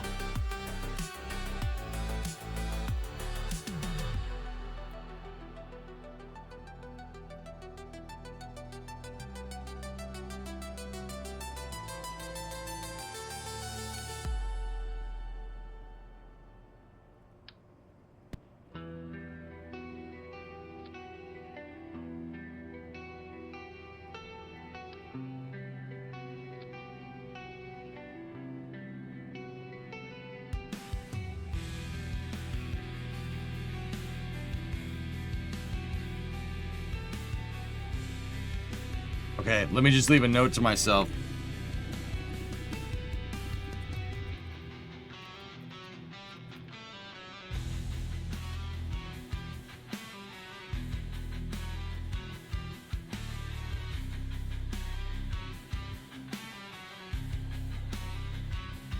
So let me check something. What is the mass of this vehicle right now? 17.8 tons. All right, well, let's remove the lander. 15.8. 12.29.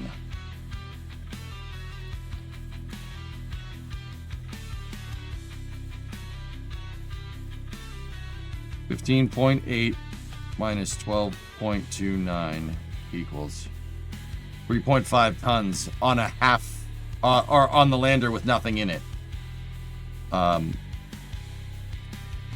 Now that tank is an FLT 800 or FLT 400, 2.25. Oh hell yeah, we are absolutely doing that. Yeah. That'll work really good. In fact, I'm going to get rid of that right now. We're gonna get rid of it. So use the lander as the counterweight. Yeah, our lifting capacity is going to be really good. Save a copy so you still have the old one. I have Moon Crane 4 has this design, Jim, so it shouldn't be an issue. Yeah, if I wanted to just straight replace that, we could do it. It's not a problem. I mean, it was 3 parts. Dude, it was the tank and 2 solar panels. If we have, that's the other thing. We have the lander attached. We got solar panels. We don't need those. Just saying. Does it have enough solar? Might.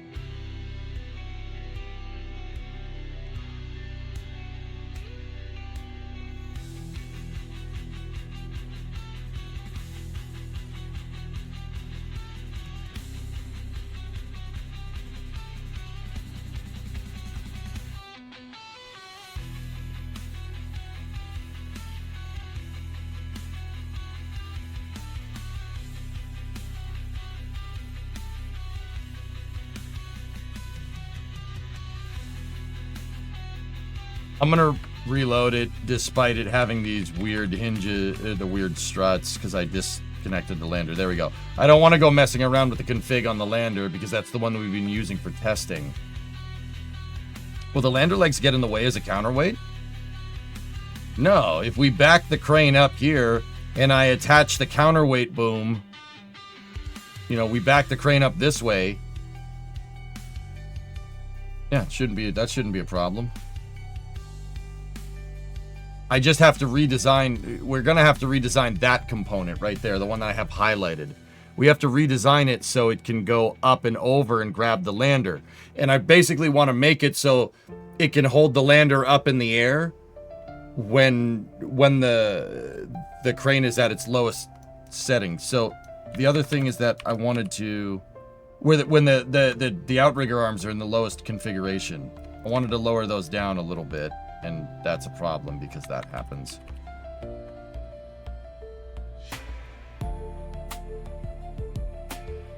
And then these ones, I wanted to, we lowered that. And then these ones needed to go up. So that needs to go there. And that needs to go right there. Cool. All right. Guys, we're going to work on this after the flame trench. I want to play Kerbal. I want to get this done. I want to get it done. Yeah. If we can get this thing working with the lander as the counterweight, even the lander near empty would be, it'd be beautiful. And we did shave a ton of mass off of the crane. The crane itself, because it uses the lander as the counterweight. Yeah, we shaved 3 tons off of it. Go figure.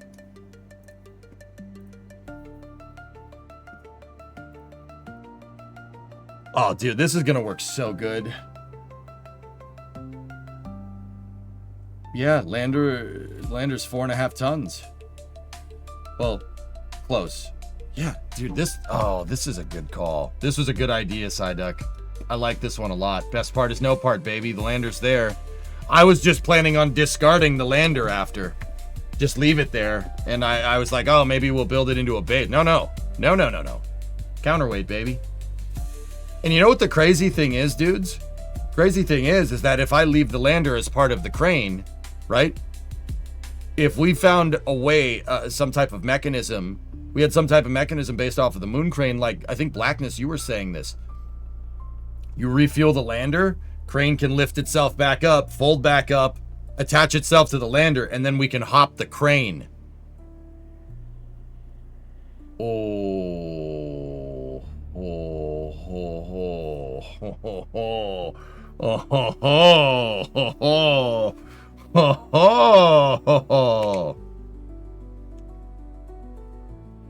So, like, for instance, a good example of this would be like, if the game gives you a contract to, like, say we're on Minmus and the game's like, we want you to build a base in the Great Flats or something, right? And we have the crane is in the Greater Flats. You just hop the damn crane. Just hop the crane. Hop it over there, and then we could just send whatever base it wants with a moon pallet. Done.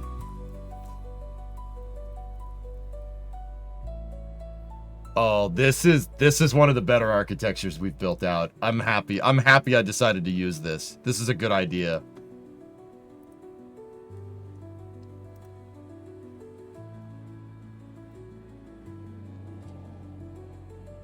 All right, I gotta get ready for Flame Trench, dudes. And Brimo also made pizza. So, here's the thing. On YouTube, we'll continue when the YouTube VOD will come back when Flame Trench is over. Flame Trench is a podcast that I do with my buddies over at NASA Spaceflight, talking about this week in space. We got a lot of stuff to talk about because Booster 18, the COPV exploded. Yeah, it popped.